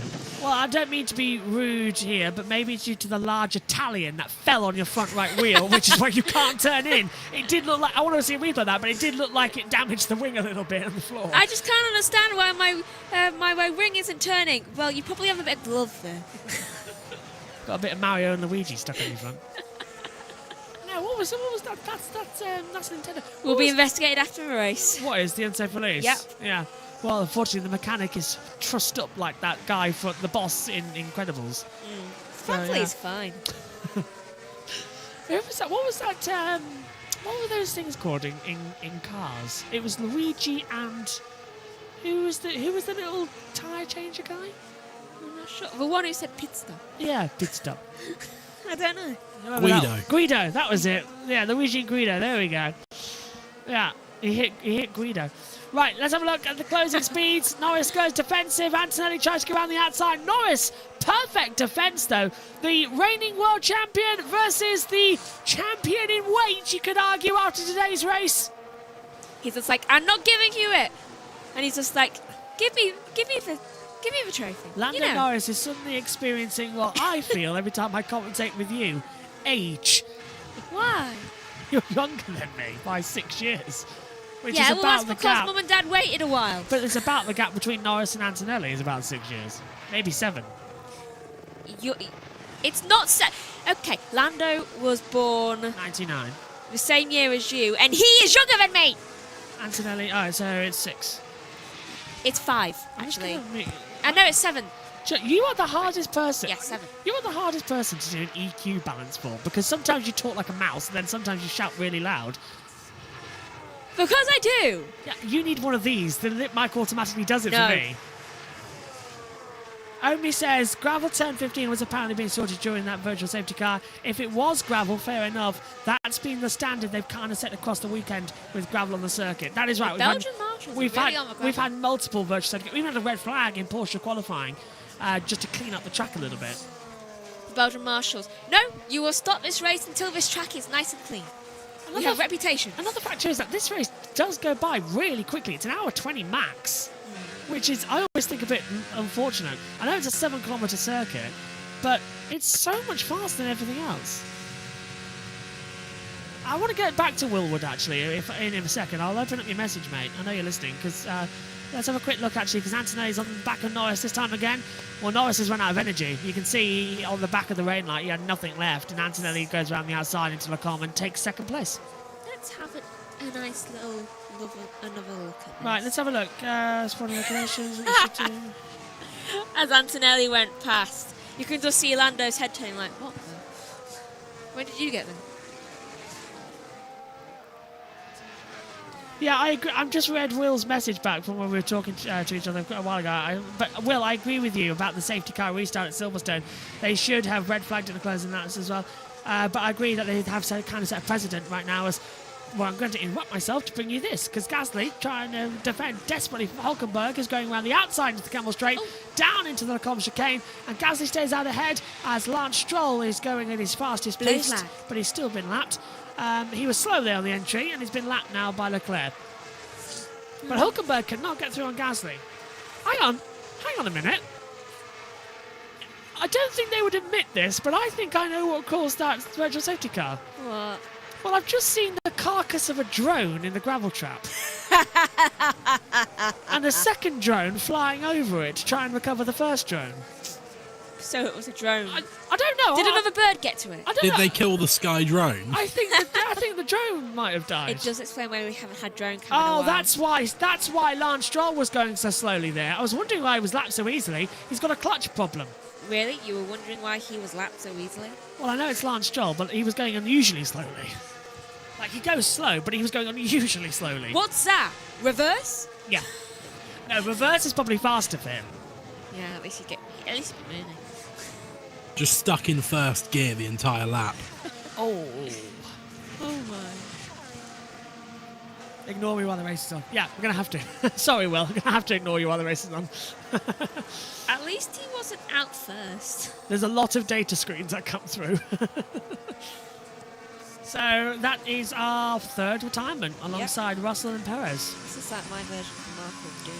How many races has Russell retired from this year, though? Yeah, tyres don't work, say Verstappen.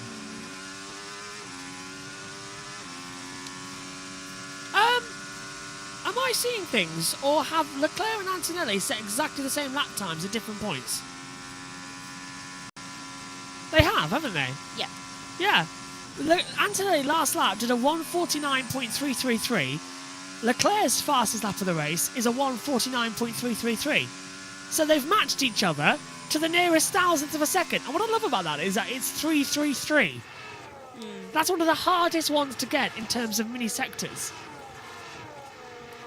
Wow. Glad it wasn't 999. Or 1-1. Lance Stroll getting out of the car. You do feel for him. Yeah. Okay, that was over. So, lap 28 of 44. 17 laps to go. That rain that was threatened earlier on in the race has disappeared. We had a few drops, which I think I was thinking was sweat. To throw back to a George Russell joke. If I was Aston Martin, when the new upgrade arrives in Hungary, or if it gets delayed again and goes over to the next race in the Netherlands, I would burn this car. We don't even know if it's aero. We don't know if it's aero or just the lacking, shocking power unit. It's a second DNF. Well, we can't tell because they haven't had an aero upgrade and we haven't had an engine upgrade. So we just can't tell which it is. Is it a bit of both? What actually did they do? Nothing. Norris hasn't stopped yet. Can we also point that out? Norris is yet to stop. He's done 27 laps on these hard tyres. Now, that is the maximum. Now, remember, a one-stop strategy was originally due to come in around about lap 27, 29. That's the range that we've seen. So Norris is going to have to box in the next few laps or beg for a safety car. But Owen, as we were mentioning earlier on, cars breaking up, Leclerc's 2.4 seconds up the road and has been consistent. Yeah, he's looked really, really consistent, Leclerc. He's managed to keep Antonelli at bay. I think that's the couple of laps tyre offset that they have on Antonelli coming into play there. But with Norris, I think they'll keep him out until Verstappen passes him. If you look in the background, Piastri is right behind them I think what they'll do is they'll try and use Norris maybe for a lap or two to try and fend Verstappen off so Piastri can close, and then if Verstappen gets past, they'll let Piastri go and then they'll come in. I think you're right there. You've read that perfectly. Because Red Bull are fighting McLaren in the Constructors' Championship. Max is fighting these two as well. It's very much 2 by 2 in the standings. It won't be any more because Hamilton's going to go up into second place today. Antonelli is going to have a major advantage going into... We may as well just give him the title now. I know we're not even at the halfway point of the season. That's next week. And, well, actually, this is the tricky thing. If Qatar and Abu Dhabi do get cancelled and we don't have Bahrain rescheduled, it will become a 20-round championship, which means this is the halfway stage of the season. But we could still add things in to make it that we could race it. Hang on a minute, here he comes around the outside, down into Lecombe, and Max Verstappen goes round the outside, just about keeps on the track through the Lecombe chicane. That's allowing Norris, even on 29 lap-old hards, to try and have a fight back, but he has passed the Red Bull driver of Max Verstappen with complete ease. Been passed by. As I said, we don't know when the halfway stage of the season is. It could be now. Can we count the Lego race in this? Well, we might need to. Fernando won that. I'm counting it. In that case, we have to say that Mohammed Ben Sulayem is a race director, but is a race driver in Formula 1. Well, he didn't even finish the race. He did. Not successfully. Steward, they called him to the steward's office, though. Yeah. His car had stopped and he had outside help. Oh, I'll tell you what, if Jean-Marie Balest was alive, you must respect the distance of the race. That's the worst impression you're ever going to hear from him. And he cut the corner. Yeah. I still think that was unfair for Senna in 89. Was it 89? Yeah, 89. He should have been a champion there, not Prost. 1990. I flip it. 89 should have been Senna. 90 should have been Prost.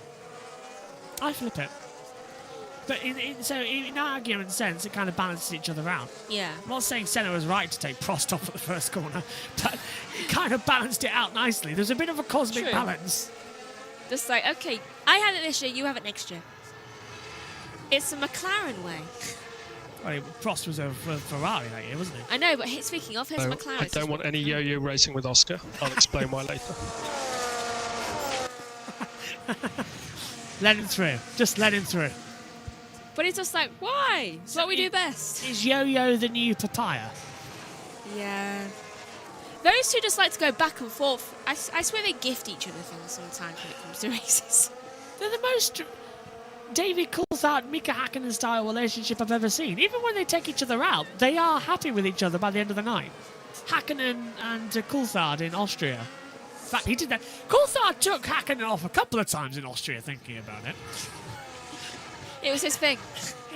He had a thing about Hakkinen in Austria. Right, Austria. Win the race, take Hakkinen off, and then have lunch. Look at Lawson going round the outside, coming into a Rouge. And he's side by side with Gasly down the Kemmel Straight, but you can just see who's got the battery to... Oh, hang on a minute. Round the outside, there goes Colin Pinto, and he's going to get Gasly as well. And Lawson's going to fight back round the outside of Pierre Gasly. On the inside, coming now into Malmedy, and he's forced him wide. So Colin Pinto takes the pair of them through with a sweet move, and then Lawson mugs Gasly, and Gasly goes, what the hell just happened there? Oh, Norris boxing. They're making sure he can't yo-yo. Yeah. Go on, Owen. I was going to say, I was thinking they'll box Norris when he loses overtake mode range to Max Verstappen, because they didn't do it last lap. I was thinking they might do it last lap when he got overtaken. They didn't, so I thought if he loses overtake this lap, they will then box him. And that is exactly what they're doing onto medium tyres for the rest of the race. He's going to come out in what, sort of 8th place. There's a very slow stop. Very, very slow stop. They're still in. They've just gotten out. That's going to be, what, a 7.8 second pit stop. And that is now probably going to drop him potentially back down past Bortoletto, maybe. Yeah, here comes Bortoletto. There he is coming through. You're bang on, mate. And it was the rear right that got stuck from the hard compound tyre. And he comes out behind Bortoletto. So Norris now down to 8th after starting 13th. They really didn't want him yo-yoing. 14 laps to go. Anything can happen, as Ian Burge would say. So is this... Okay, Hadjar's impressing me a lot right now. He's up to 6th after starting at the back. Yeah. Isaac Hadjar is on for driver of the day in my book. Absolute stunning. He pitted, by the way, under the safety car and put on the medium compound tyre. Came in again, put on a brand new set of hards. Came in again, he's put on the hard tyres he had on the start of the race. This first to second gear is so bad. Out of one, so bad. So hard. Charles Leclerc has lost 0.9 of a second to Antonelli on the past lap alone. Oh, no. So, yeah. Well, no, take a look at it, because Leclerc's last lap time, 150.153. Antonelli, 149.695. So he is hemorrhaging time. And if it is due to the gearbox, then you can keep a tracker on it as well with the throttle trace in the booth. There's Antonelli. There is Charles Leclerc, Owen. We've got a battle on our hands for the Belgium Grand Prix. Absolutely. After some race control interference, they've gotten what they wanted, and now we do have that battle between Leclerc and Antonelli starting to develop. Antonelli really has come back at Leclerc since that pit stop on the older tyres. But can I just say, I think, I'm not a strategist, but I think that McLaren should have boxed Norris a lap earlier. And I say that because Piastri was only 1.2 off the back of Verstappen at that point. He's now 1.9 off the back, and he would have had overtake for that next lap, so he could have closed himself back into that overtake range with newer tyres as well, and could have lined up a move on Verstappen, but they left it that extra lap. Piastri lost more time behind Verstappen, Norris lost more time behind Verstappen, and that lost Piastri time, and now he's further behind than he would have been. And annoyingly, there's no cars in between as Bortoleto gets passed by Norris around the outside on fresher tyres. But there's no cars. Look, Verstappen and Piastri together, Antonelli and Leclerc together, so that's going to be a battle for all 4 top places. Hamilton's in 5th, again dropping back, but I agree with you, Owen. They should have stopped him a lap early, because now Oscar is going like, well, you've just stuffed me again. They always do. They definitely have a favourite son, don't they? Yeah. Actually, it's really funny, because from what I heard, Andrea prefers Oscar and Zach prefers Lando. Kind of balances itself out, but you know, Lando apparently didn't want Oscar McLaren originally.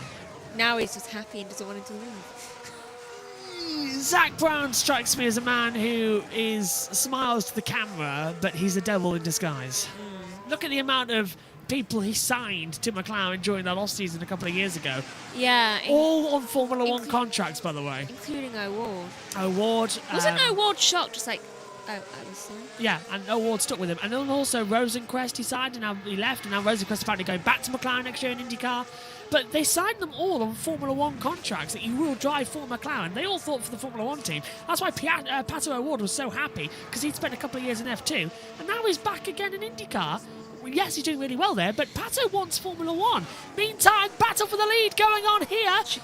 With 12 to go, Charles Leclerc has dropped 2 seconds in the last 3 laps, and Antonelli is right on the back of him. And Antonelli, by the way, 14 lap-old tyres, Leclerc, 12 lap-old tyres. So is this the part that Ferrari really are now starting to struggle? The fact that the back of Ferrari's cover for the engine looks like a shark fin, and you can just see Antonelli coming closer and closer. It's so ironic. It's Jaws all over again, isn't it? Oh, there he is. So Antonelli closing in. Owen, when do you think he'll make the move? For info, Leclerc has been squeezing cars outside of turn 5 when trying to pass. Bono, Owen, is telling Antonelli where not to pass. Got all the gossip. Would you go for turn 1 and run the risk of having it done down to turn 5 because he can go defensive? I think you can. I think he should probably maybe try turn 5, but don't try the outside. Try and go for the inside. Maybe what you do is fake the outside and then switch to the inside. We've seen it done before. Was it Piastri did it a couple of years ago on Leclerc, I believe it actually was. So it is doable. So that could be an option for him, as he is about 6.5 tenths back. He could be close enough to make a move on this lap. So down the next straight, we will see. Here we go. Exit of La Source down towards Eau Rouge and up the hill. into Radion. Leclerc's pushing as much as he can. Antonelli's right there. Now Leclerc does like to squeeze down into Lecombe. Now Antonelli's been told that. So are we going to see another masterclass manoeuvre here at Spa? Leclerc goes defensive on the inside. Antonelli does go to the outside. Leclerc begins the squeezing process. Antonelli's got through long before the apex, and Kimi Antonelli takes the lead of the Belgium Grand Prix round the outside into the Lecombe chicane, and he's already 7/10 clear to Charles Leclerc.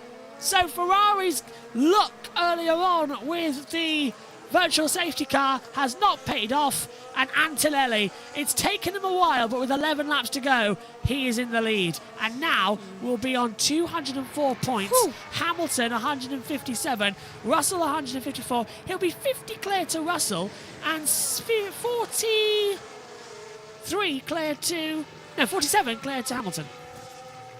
That is a good amount to be clear. Congratulations, Kimi Antonelli, on your World Championship. I hope he does. He'll be 20, won't he, by the time the season ends? Yeah.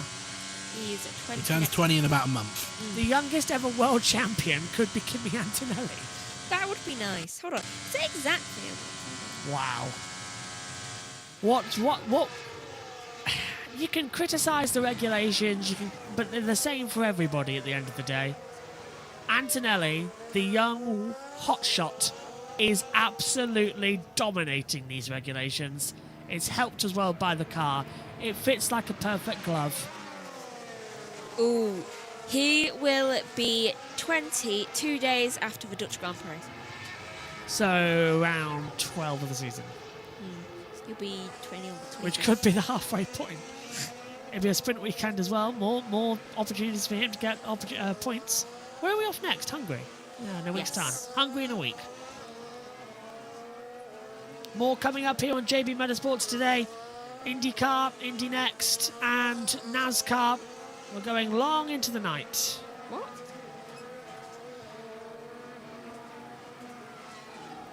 Nina might be watching. What a day. It's taken a week, but finally the Sao Paulo race has been told about monetization for the intro. YouTube's thing is taking ages now. Go on, Max. Swearing just went on. What were you looking for? No, it's fine. I think it was one of the Aldes swearing. Antonelli's not pulled away from Leclerc though, and the gap's still 0.5 of a second, so Leclerc might have another attack point on Kimi soon, but it stayed rather quiet for this lap with 10 to go.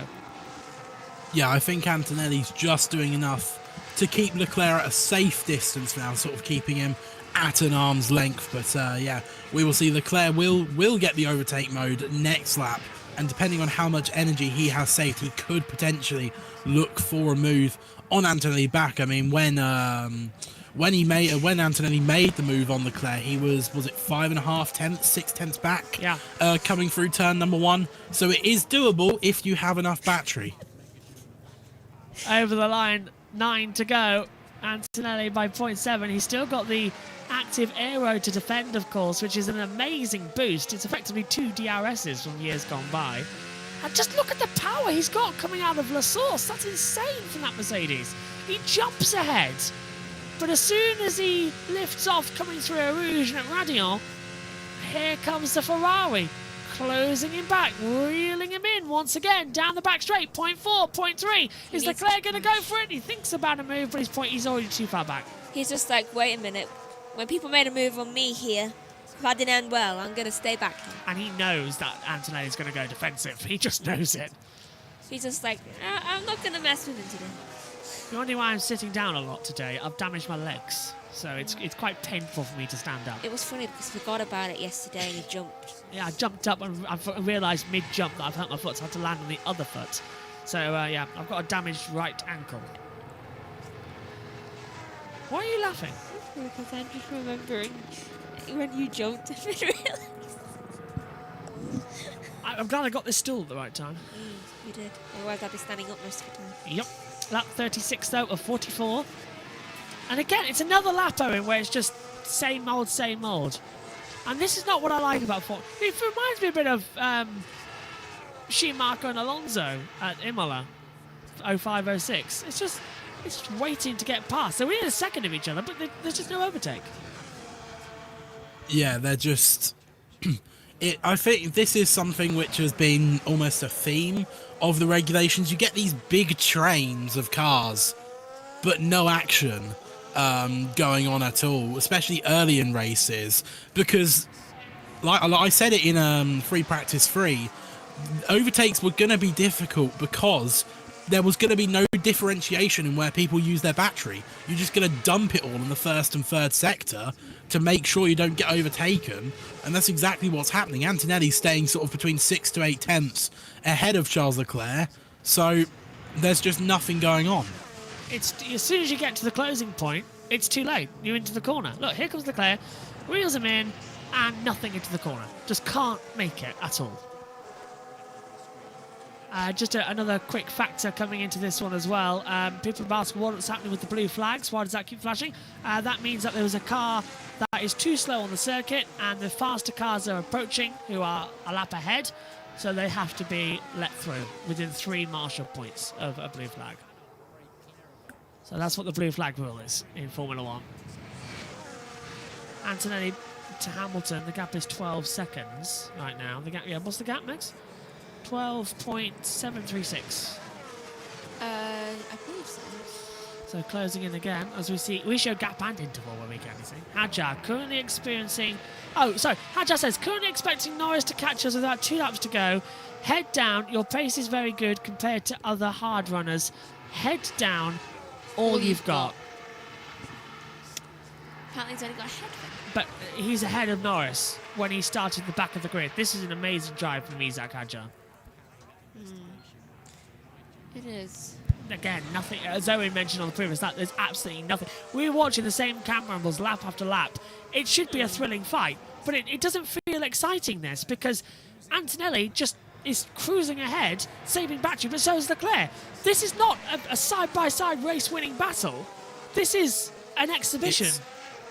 It's artificial racing. It's been artificially manufactured due to the nature of the regulation, and this is something I've said since the very start of the regulations. You know, some people like them, some people don't like them. I'm very much in the boat of I feel like the racing is far too forced. There's just nothing, and actually now Leclerc has dropped out of that 1 second overtake range briefly on Antonelli. Yeah, it's all just designed to close back in, so it's not really working, is it? I think he has a problem. What, Leclerc? It's minor though. Nah, what, from earlier on, like a 4? The way he's driving right now, it's different. I'm having a look on race control with your iPad. On another monitor, we've got to be in the box.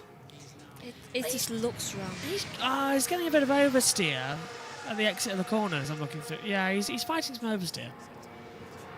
I reckon my suspension's loose though. Not by much. It won't be a problem the entire race, but they will have to tighten that. There's only 7 laps to go. 6.5 effectively. Exactly why it won't be a problem. If we were halfway through this race, it would be. Go on, Owen. Watch Hamilton.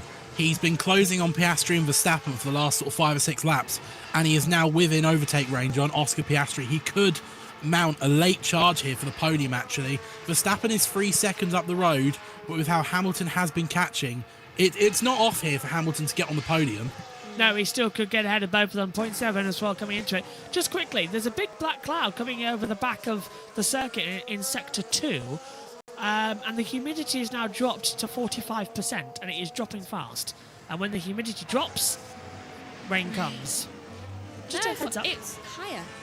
Drops as well, isn't it? I thought it was higher. You told me once it was lower. No, higher. Oh, well, forget me I then. love Lisa Simpson. Right, forget me then. I'm working on incorrect information from Megan. I did not give you that. It's probably down.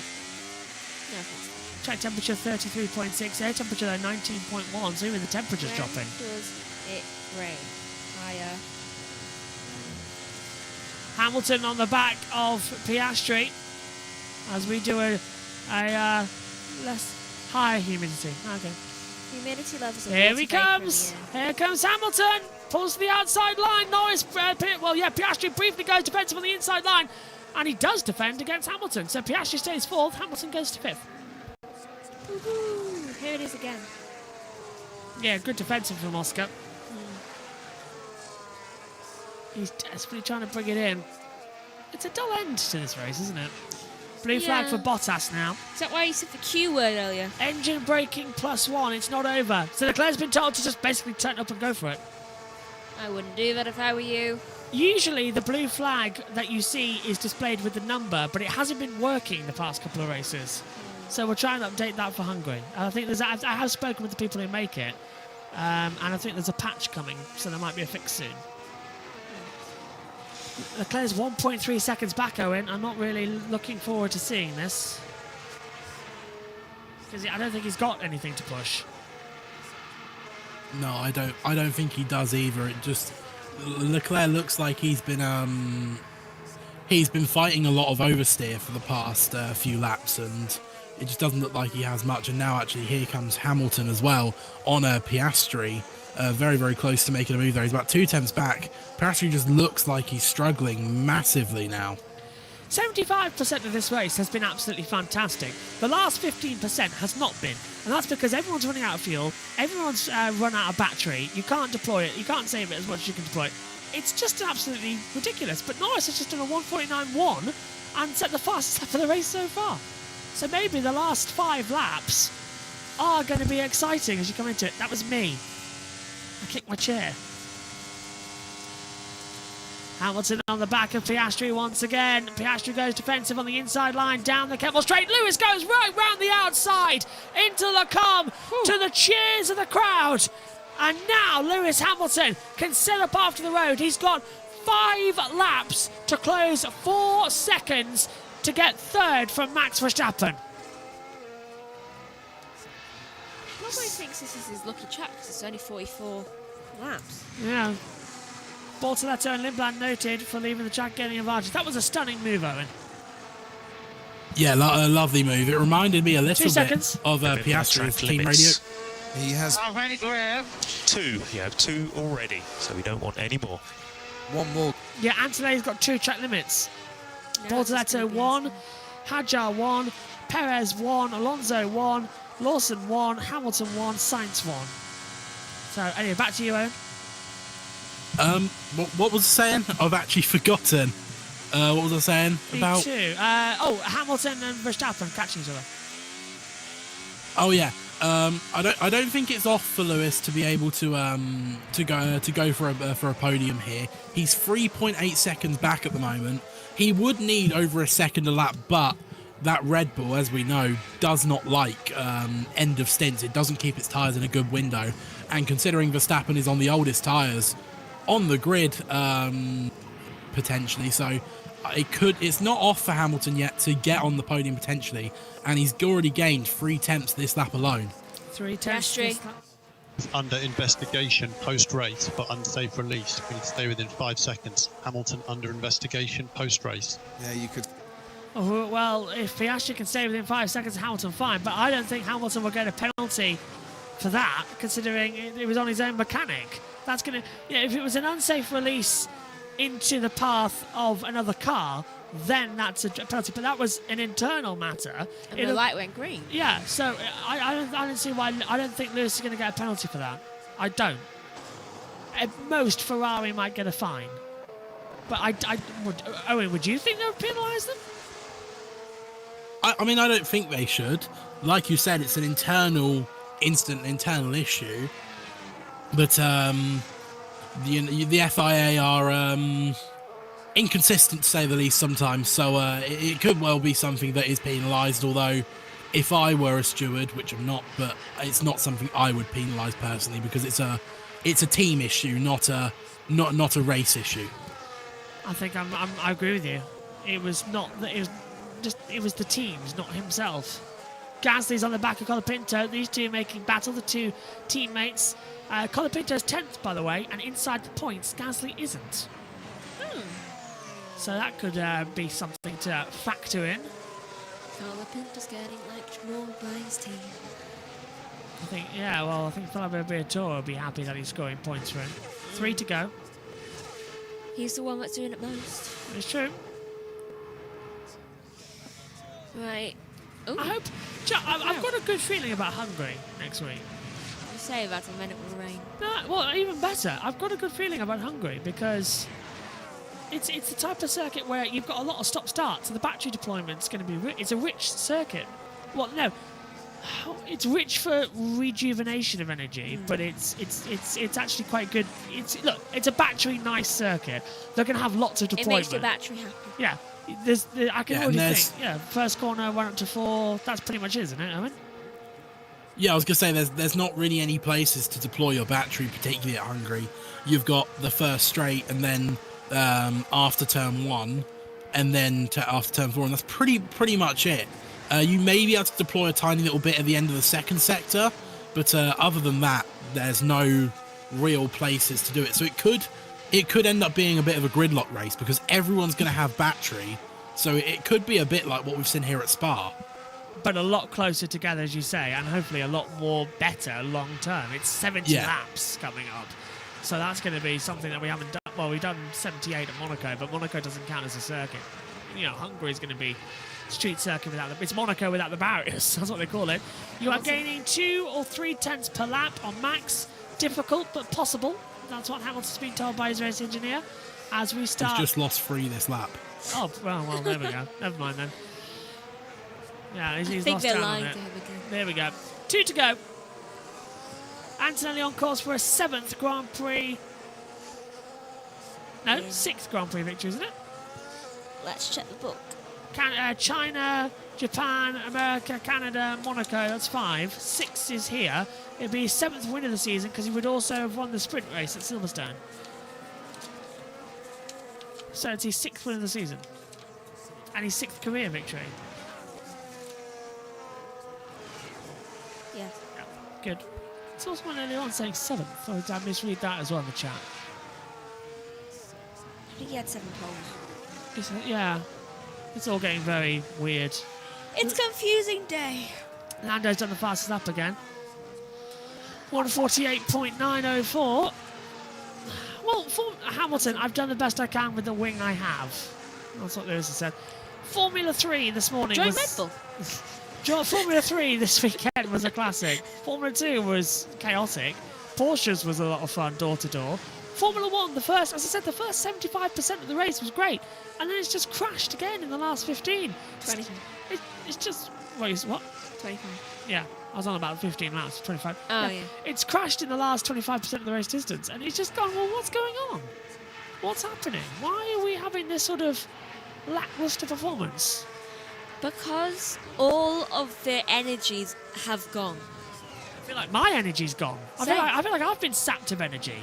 I'm generally considering a nap before I go into IndyCar later. And NASCAR. That might generally be a thing. Do it. This is the last lap then of the Belgium Grand Prix. Kimi Antonelli on course for victory. He had Monaco. He'll get 2 of Formula 1's historic circuits. Charles Leclerc completed that badge. Shows Lewis Hamilton. Max Verstappen also. He's going for the set.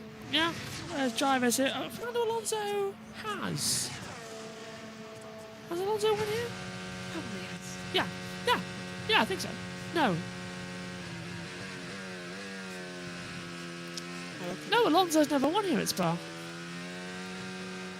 No, didn't we in 5? That was Montoya. Second, he got second. Yeah, he's never won here. See, that's how good my brain is. I can remember stats from 20 odd years ago. Alonso's never won here, so he has never completed the quartet badge. Hamilton has, Max has. Now we've got Charles. That's 3 drivers on the grid. And he never will. And Alonso, well, unless he wins here today, or wins next year. If there's suddenly he may be my favourite, but even though he's 2 laps down, so even if there was, he can't finish it. Although I don't know what that will be. Either way, though, for Kimi Antonelli, victor in China, Japan, Miami, Canada, Monaco, retired in Spain ever since Kim Kardashian took the towel. 3rd in Austria, was supposed to be good result in Silverstone, but finished 15th. That's his worst of the season when he's finished. But here at Spa, he's back to winning ways. Andrea Kimi Antonelli wins the Belgium Grand Prix and takes the lead in the Drivers' Championship by such a margin. You really have to think, how long until he is champion? That is 6 out of the opening 10 races. To quote Jonathan Ledgard, that championship is getting ever nearer. Leclerc is second, Verstappen third. He's now gone 10 races without a race win. Hamilton is fourth, pending investigation. Piastri ahead of Hadjar, Norris, Bortoletto, Audi get points! And Bortoletto gets points! Well done there, mate. Lindblad and Colapinto top 10. Good effort, mate. Thank you so much, guys. Yeah, well done, Thank mate. you. Yeah, it was a busy race, that one, but well done. Kept cool head. Lindblad comes home in 9th. Colapinto comes home in 10th. And you know what the really weird thing here about Spa is? Kimi Antonelli is going to be out of the car celebrating with his team before the last car has crossed the line. Because Esteban Ocon is currently coming through turn 12. Valtteri Bottas has crossed the line as well as Fernando Alonso. But Ocon is coming round now, Stavolo. And is Antonelli going to get out of the car in the next 30 seconds? His steering wheel's off. Come on, I want that to happen. That would be funny.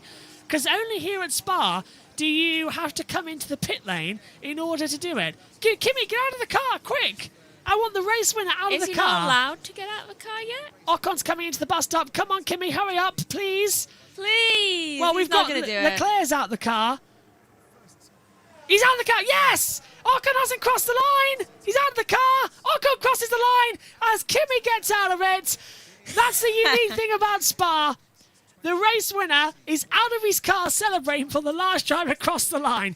Esteban Ocon can literally say that he was still racing while the winner was celebrating. I love this circuit. Owen, what did you make of that? An interesting race, deserved from Antonelli. He had absolutely incredible pace today to charge down Leclerc after the virtual safety car that lost him a significant amount of time. Leclerc did well as well, but Verstappen as well, Red Bull, managed to get that podium. I said I thought they'd be on the podium, and they were. It was a very, very good race all round. Now, many people who are watching Formula 1 for the first time who don't know, Spa is a 7-kilometre long circuit. It's too long to do a cool-down lap because it'll just take forever. So, at the end of the race, everybody drives the wrong way down the pit lane to go back to Parc Fermé. So everyone is basically the wrong way in the pits. It only happens at Spa. It should really also happen at Las Vegas. It doesn't, and it takes absolutely ages. Las Vegas' podium ceremony, I kid you not, takes around about 45 minutes. That's half of the duration of the race. Me and Megan are usually, we finish at like 6 a.m. and we're there going, right, can we go to bed? Can we go to bed? Can we go to bed? The answer is no, we cannot go to 7 a.m. we finally get to bed because they still haven't done the podium ceremony. Thankfully, at that time of year, it's dark enough that you can actually get some sleep. It is true, yes. Oh, I didn't have it last year, though. Was Nina with us here last year? Or did I go to Nina's then? Did I go to Nina after Vegas? Yeah, you went to her after Vegas. Oh, that was it, yeah. And that, I'll tell you what, though. And she was here for Abu Dhabi. Yeah, I'll tell you what, though. I was at Nina's house after Las Vegas, and I was so tired when I got there. I stayed up for the rest of the day, but we went out for dinner. By the time I got back, I was in bed. I think she went for a shower and talked to her dad. That must have been like 10, 15 minutes. She checked in on me. I was asleep. I remember waking up because I woke up when she got into bed. I was like, oh, okay. How long have I been asleep for? What time is it? She should have said 2 years. Yeah, it was a very long night. I was like, oh, okay. I'm okay. No, bye-bye. Still, that's, I remember now. There's Lewis Hamilton. Where's Hamilton? Why is Hamilton walking back into the pit lane? Where is he stopped? What's going on in his head? It's like, don't worry, I just have to go check something. Why is Lewis Hamilton walking back up the pit lane? I've stopped questioning. Where's he gone? Okay. Lewis just wanted another shot, didn't he? Of walking back into the Spa pit lane. I don't know what goes through his head anymore. One of those days. One of those days. Okay. Right. Driver of the day was Leclerc. Ah, Leclerc got driver of the day. Yeah. My driver of the day goes to Isaac Hadjar. Started at the back, moved up 15 places and finished ahead of Norris. Same here. Driver of the day for me as well. Incredible drive for him. He's proving his worth as a Red Bull driver, isn't he? Just like, look how good my car is. Let's have a word then with our top three. Jacques Villeneuve is going to host it as Megan departs. See you in Hungary, Megs. Let's head down to Jacques Villeneuve. He's actually being weighed at the moment. Jacques Villeneuve has the Kimi interviews. Antonelli, amazing win. I mean, you had pace all weekend, very strong. You were very cool with the battle with Max on the first lap. Then virtual safety car, you had to fight back to the lead. Leclerc super fast, stayed in your mirrors. You didn't crack. How does it feel to get back to the winning circle after the tough races? Yeah, no, it's great to be back on the top step after obviously a few difficult rounds, and yeah, it was a hard-fought race. You know, we lost obviously the first place with the virtual safety car, but then we managed to make our way back, and yeah, it was a tough win because Charles was quick, and we had to hold on to that. Oh, congratulations. Thank you. Charles, aggressive race today. We saw you very aggressive in the race. You come from a win in Silverstone. Once again, I mean, you were giving him a hard time. You kept up with him. You have this car under control now. Can you fight for the rest of the season?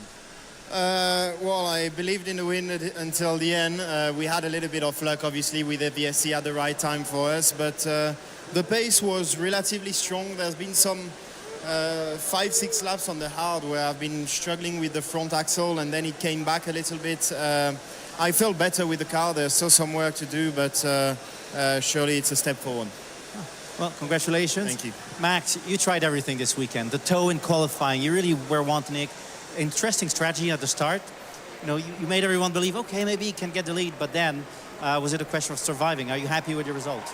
Yeah, I mean, I think so. I tried everything I could in the race. I mean, the first stint wasn't too bad. Second stint probably a little bit more difficult, but at the same time also I think Kimi and we got a little bit unlucky with the VSC as well. So I think for us to be on the podium is very good. I mean, I gave it everything I had, and I think actually P3 is good. Well, good points to bring home. Yep. And Kimi, the last few races, I mean, you had a lot of lead in the points. It's been dropping through a little bit of bad luck, and now you've built a big gap again. Do you think you're back in the roll? You got the momentum going again? Yeah, no, I think the momentum was always there. Was just about you know, getting the result, and you know, today we were a bit lucky with what happened in terms of championship, but that's why, you know, you gotta try to take every opportunity, because we saw that it can really swing very easily, the situation. So yeah, we just gotta keep performing, keep bringing the result, and then we'll see what happens at the end of the year. Well, carry on. Thank you so much. Thank you to everyone. Thank you. Well, we're only at round 10. Only at round 10, as Crofty says there, Owen, and already we've had such an amazing season. I don't know what's going to happen next. What are you predicting we're going to see in Formula 1 this year? Well, the easiest prediction you can make is that Kimi Antonelli will be the world champion. He's driving at such a high level compared to the rest of the grid at the moment. You just have to back him. But I think we will see Red Bull start to improve towards the end of the year. They've got a big upgrade package coming in soon. I think they will improve, and they've now ditched the Macarena wing idea because of them not being able to get the design right. Wrong so button. I think Red Bull will begin to improve soon. Sorry, everyone, I pressed the wrong button. I'm agreeing with you. I think they're going to improve a lot over the last couple, and I think they need to improve as well. They can't be at this situation where they're just sort of hanging out again and just holding back. They have got to find the pace and have got to find the power. Coming up then here tonight, let's have a look at Antonelli's race winning moment. Coming up tonight here on JB Motorsports, the streams are going to be set up shortly. We've got the Indy Next race. Particularly the times aren't on my iPad cue sheet as well. I was looking for them as well, so that's good. Indy Next is coming up. That race is going to be at 6 o'clock UK time. Then we've got IndyCar. That's coming up at 10:30 p.m. NASCAR underway their green flag at, well, it's Monday morning, basically. It's a 12:58 start, something like that. 12:35 start. So hopefully we'll be done with all the action. Oh, sorry, I'm forgetting that. It's a 1:14, something like that stupid o'clock. So we'll keep an eye on that. Anyway, let's head back and hear from our top 3 drivers now in the cool-down room. Are you hearing me twice on the monitor? You are? Oh, no, you're not. Okay, right, let's have a word then with our drivers and listening to what the top 3 are going to say. The fan invasion begins, which is fantastic. Antonelli victorious. Antonelli wins, Russell out. What do you think about that then, Owen, as well? What are we going to see? Well, potentially championship-defining moment for the Kimi Antonelli-George Russell battle. Lewis Hamilton back into P2 in the standings. And I think now that firmly puts the title in Antonelli's hands. I think it's his title to lose now. He's got a 47-point advantage. It's very, very firmly in his hands. Here's the cool-down room. CEO Stefano Domenicali to welcome the top 3 drivers into the cool room. Best one on the calendar. For me, you see, Max is... no. I'm so glad that you have joined us. Yes. It's our pride in Belgium. It's a very special track for sure. So is it very hard? Today wasn't The so temperature hard. helped. Also today was a lot cooler, so it was nice actually. It's good. You seem very fresh, but... They are great athletes, the best in the world. Wow. His Majesty, we have to go on the podium. That's what we tell everyone. Grandi ragazzi. Grazie. Yeah. Thank you. I didn't see. Oh, wow.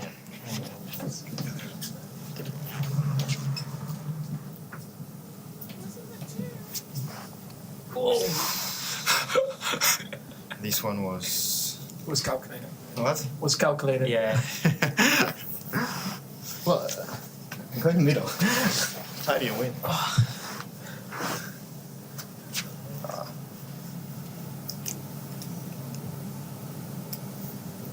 Leclerc is directing. But race, Lewis got a which is penalty? Yeah, I think so. Okay. Or a very slow pit stop, but I think it was penalty. Yeah, for the contact, no? I think you had 5 seconds.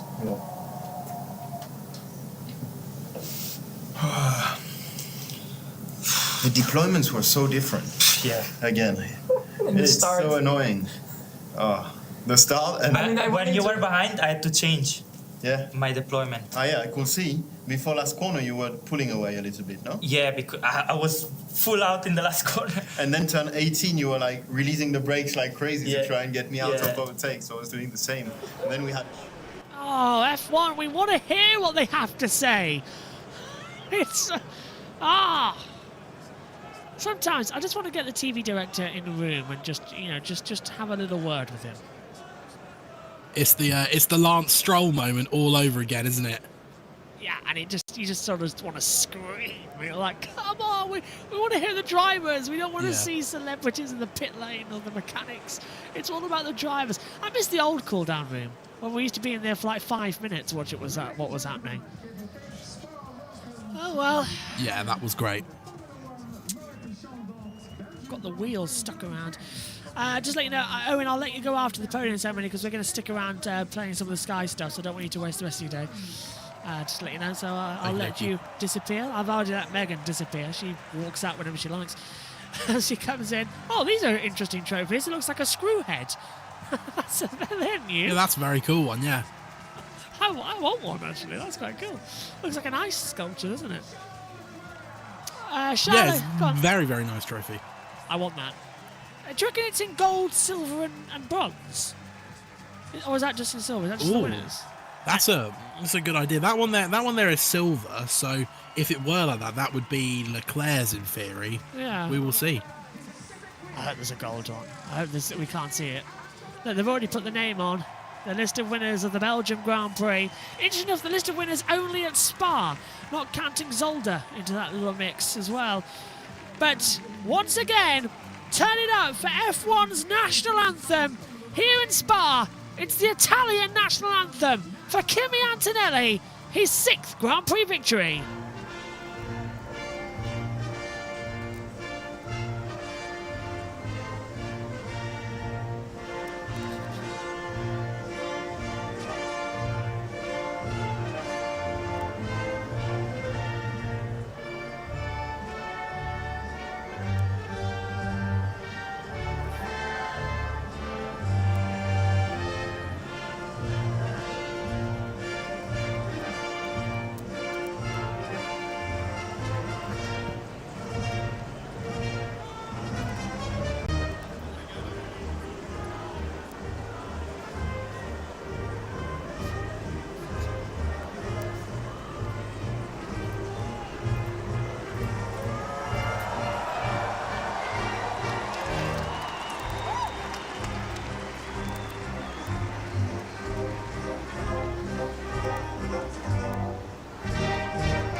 German national anthem for Mercedes.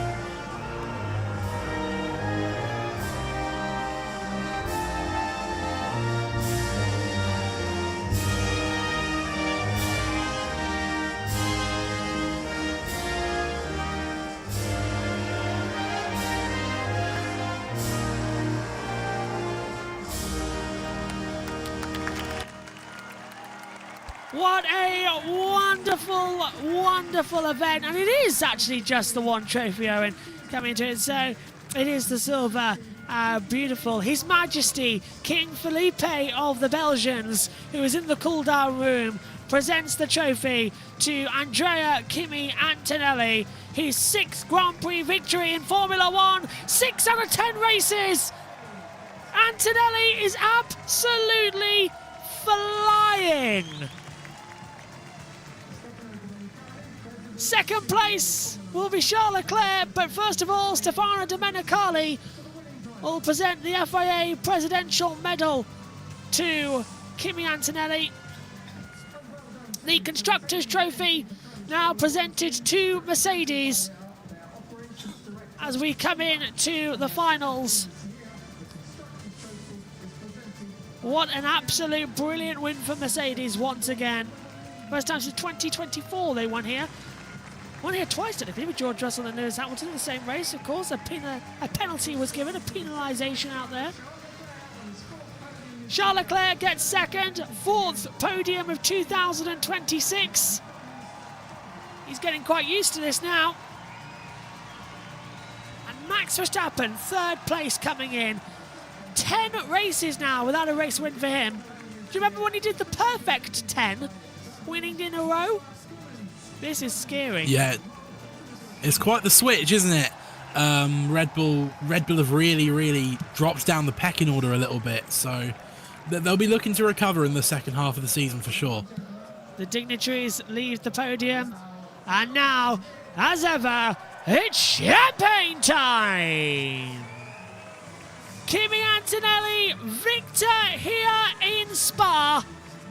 What a brilliant deployment of energy. What a brilliant deployment of action.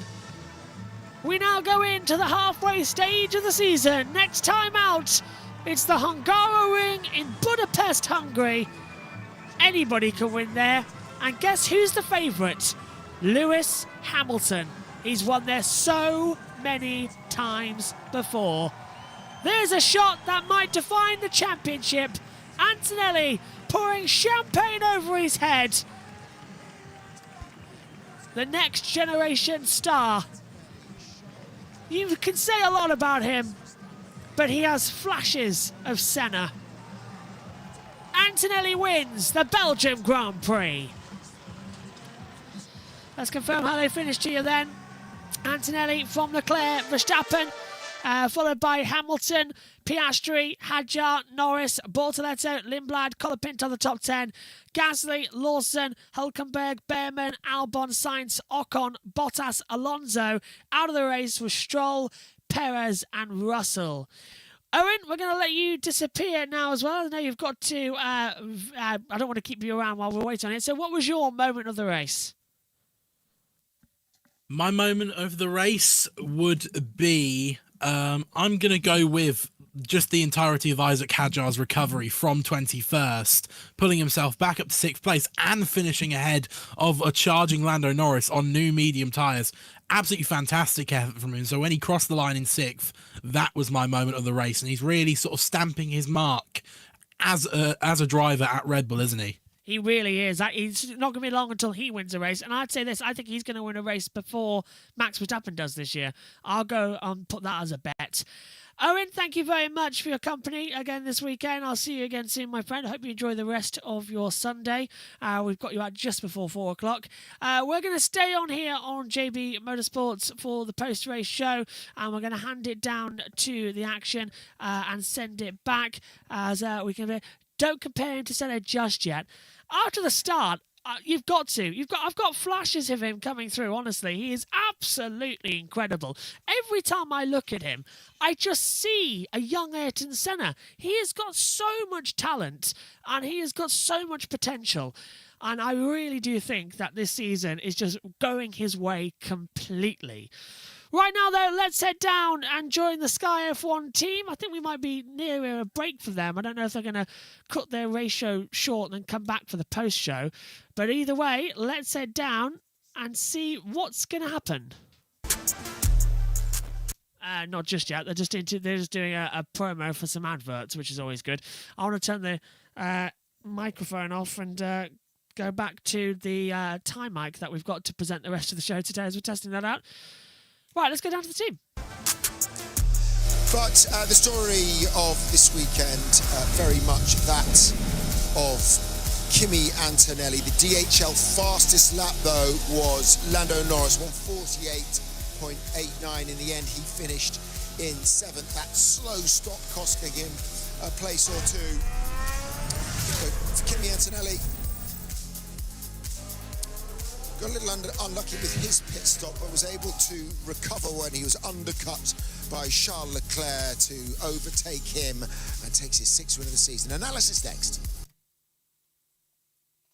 Okay, so they are going to an ad break, so I'll just waffle a little bit, if that's okay with you.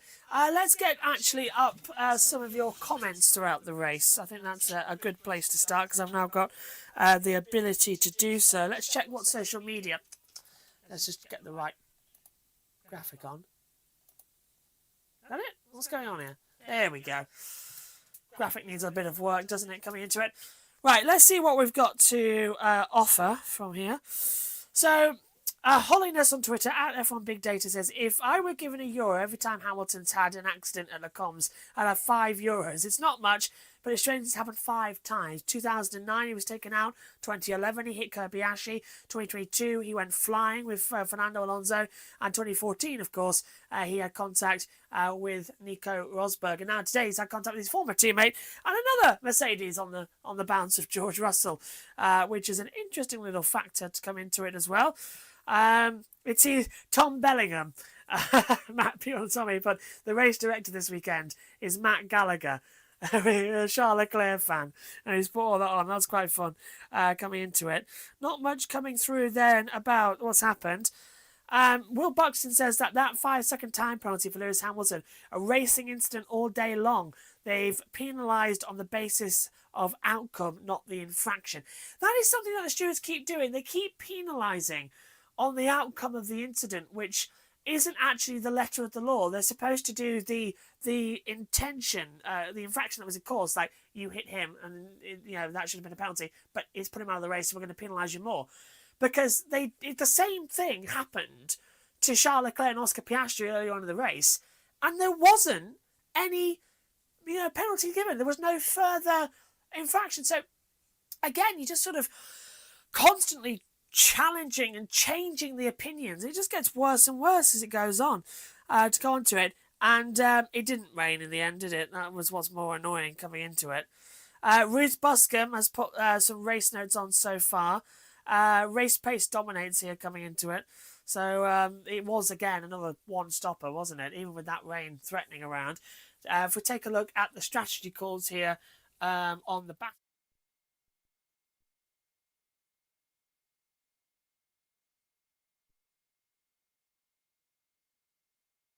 Yeah, my mic wasn't on that one, so I had to select on OBS. Let's take a look at the deep dive in the race.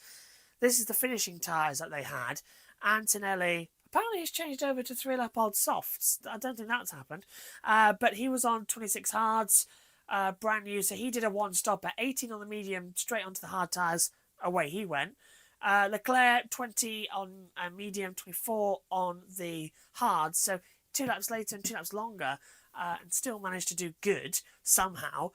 But Hadjar was the really surprising one for me in this one. He went on and did a one-stop. He started on the hard tyres, did 1 lap, but the safety car came out, came in, put the mediums on, did 1 lap, came back in, and was able then to change over and put a new set of hard tyres on. So he had completed the 2-tyre rule of having to use a hard and a medium. They're the mandatory race tyres. He did 18 laps on that set of brand new hards, stopped again for the tyres he started the race on. So he used just the 1 lap old set of hards and went the rest of the race. And with that, he gained 15 places up the race. An insane margin. Norris, again, 30 laps on the hard, mega stint, but as Owen said in the race, a bit too late. He then put the mediums on, gave him the fastest lap though, 1:48.890. Let's head back there and join Sky F1.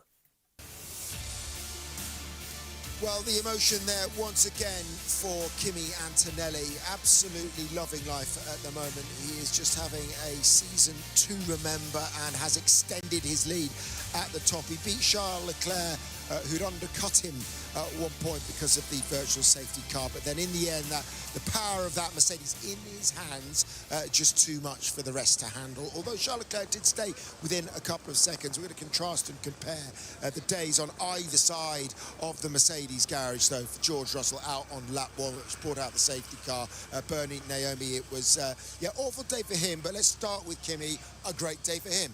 Fantastic day for Kimi. Look, I think if anything, I may have expected his lead to be expanded by a little bit more than it was. Of course, Charles had the advantage of the VSC for his pit stop, but he did manage to keep him quite honest, and that was quite entertaining to see how much the other teams were able to keep them honest. But fantastic job from Kimi, no mistakes made from his side again, and just another solid and well-deserved drive. A level-headed performance, as we were saying. You know, yes, we didn't, as you mentioned, didn't you? I mean, you could hear some of the team radio, but not as vociferous or as vocal as he has been on some occasions, or was that not the case? No, not as vocal as he had been. I think, you know, he's really embraced the sort of calm and influence of Bono as race engineer. Bono telling him at several points, this is where you can find time, this is where you can improve. The feedback coming maybe a bit hastily saying, you know, I can't, I'm going to go off if I try and improve there. But really strong drive from Kimi, stayed with the team, didn't get frustrated. You know, that's another race where he just missed the VSC, like pitting 2 laps earlier than it had come out. He sort of knows that's the luck of the draw.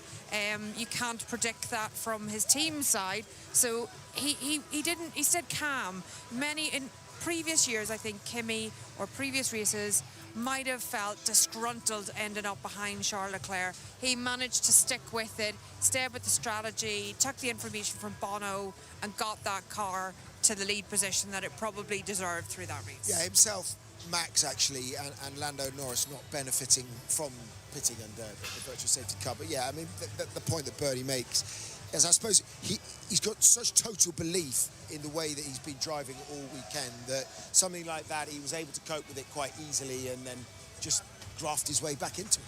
Yeah, and that's the beauty of having that little extra bit of pace that you can rely on. It just takes the pressure off things a little bit and means that you don't have to go over the edge of the car, over the limit of the tyres to be able to deliver that kind of comeback and fight back to claim that victory. Let's bring the big man in. Toto Wolff is here. Toto, another day of contrasts across both sides of your garage. Utter disappointment for George, but let's start with Kimi. Another fine display. So confident all weekend. Yeah, I mean, I'm happy for Kimi. He really deserves to win because Silverstone should have been his, and he had a DNF on the car. And today, all weekend already, it was very strong. Never dropped the ball. Even if the VSC went against him and he lost the lead, he just regained it, eked out tenths by tenths, and he merits that victory. I've got to say our heart goes out to George because it's been a bit of a roller coaster of a year in general, but particularly this weekend it feels like there's been a lot of ups and downs, him having to explain that it's not necessarily his driving that's causing the lack of speed at the end of the straight. But coming out of La Source on that opening lap, you could really tell. I mean, look at the pictures here. Obviously this is the incident a little bit later on with Lewis Hamilton, but just out of La Source it just felt like he all of a sudden just lost absolute acceleration and the others were just closing down on him. Yeah, I think it's two situations here. First is the racing, the accident that happened. Unfortunate for us, we lost a lot of constructor points and George driver points. And then we had an issue on all Mercedes engines that we lacked the power out on the straight. And that bit him badly. It's 100% goes on us. But you know, we're trying our best as a team. We have the most powerful power unit. We have a strong car that is capable of winning. Everybody gives its maximum for, you know, to minimize the mistakes. And still, it happens because we are humans at work, and we let Kimi down in Silverstone where George got a podium that was maybe better than the result should have been, and then you know, one DNF'd in Montreal, the other one DNF'd in Barcelona. That's a little bit the story of this of our season here. It's a technical sport, mechanical sport. I guess then there's question marks really, Toto. You said there you have the most powerful power unit, and arguably the updates would disagree with that, but I guess your power comes from the battery and the deployment. So, you know, McLaren put the new power unit in this weekend. Is reliability an ongoing concern, and is there more that you can do with that battery to overcome, let's say, an ICE or an internal combustion deficit? You know, I'm proud to be part of the organization in HPP and MGP. Those groups of people give it all they have, and you know, we came out with a product this year that is so strong, and I'd rather to fix reliability rather than try to accelerate a slow engine or a slow car. We're giving it 100%, we need to give it 100% because we lost a lot of point of reliability. We should have been much further ahead than we are. Toto, I don't know if we can go back.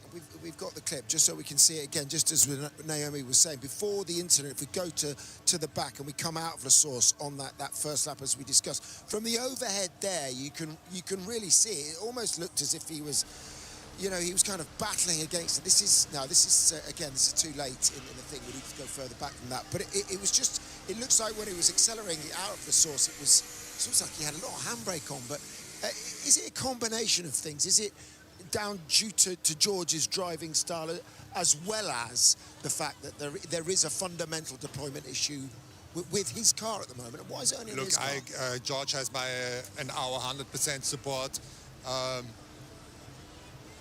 Yeah, that's still a little bit too late on. It's actually just as he exits La Source. I haven't seen it. You know, just coming out the corner. Simon, you've been pointing your finger at stuff here, but I didn't know what you actually it's there. No, as you're saying, he's running out of energy, and by that point, it was already too late. Tried the outside here, late braking, and it should have been his corner.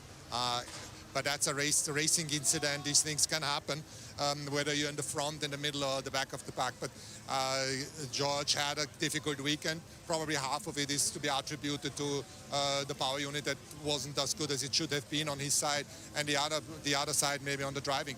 But we are in this together. We all do mistakes. Today it was a mistake that the team did. Another day it's going to be the mistake of the driver, and we just get to, you know, we just need to minimize it and support each other. Well, the main thing, Toto, is you guys obviously, when the package comes together, are the quickest out there. So there's a lot of positivity. But I guess it is a very complex year to understand. There's a lot of little elements that we don't get to see, a lot of minutiae in the driving. That's very different to what we would have been used to seeing instinctively from drivers. Can you help us understand what is it about the driving style that will affect the way that the power unit operates in the top speed? And what is it that you guys can point out from what George is doing that's different to Kimi? I think, first of all, it's very different, and I think this is probably an advantage that Kimi has, because it reset for everyone.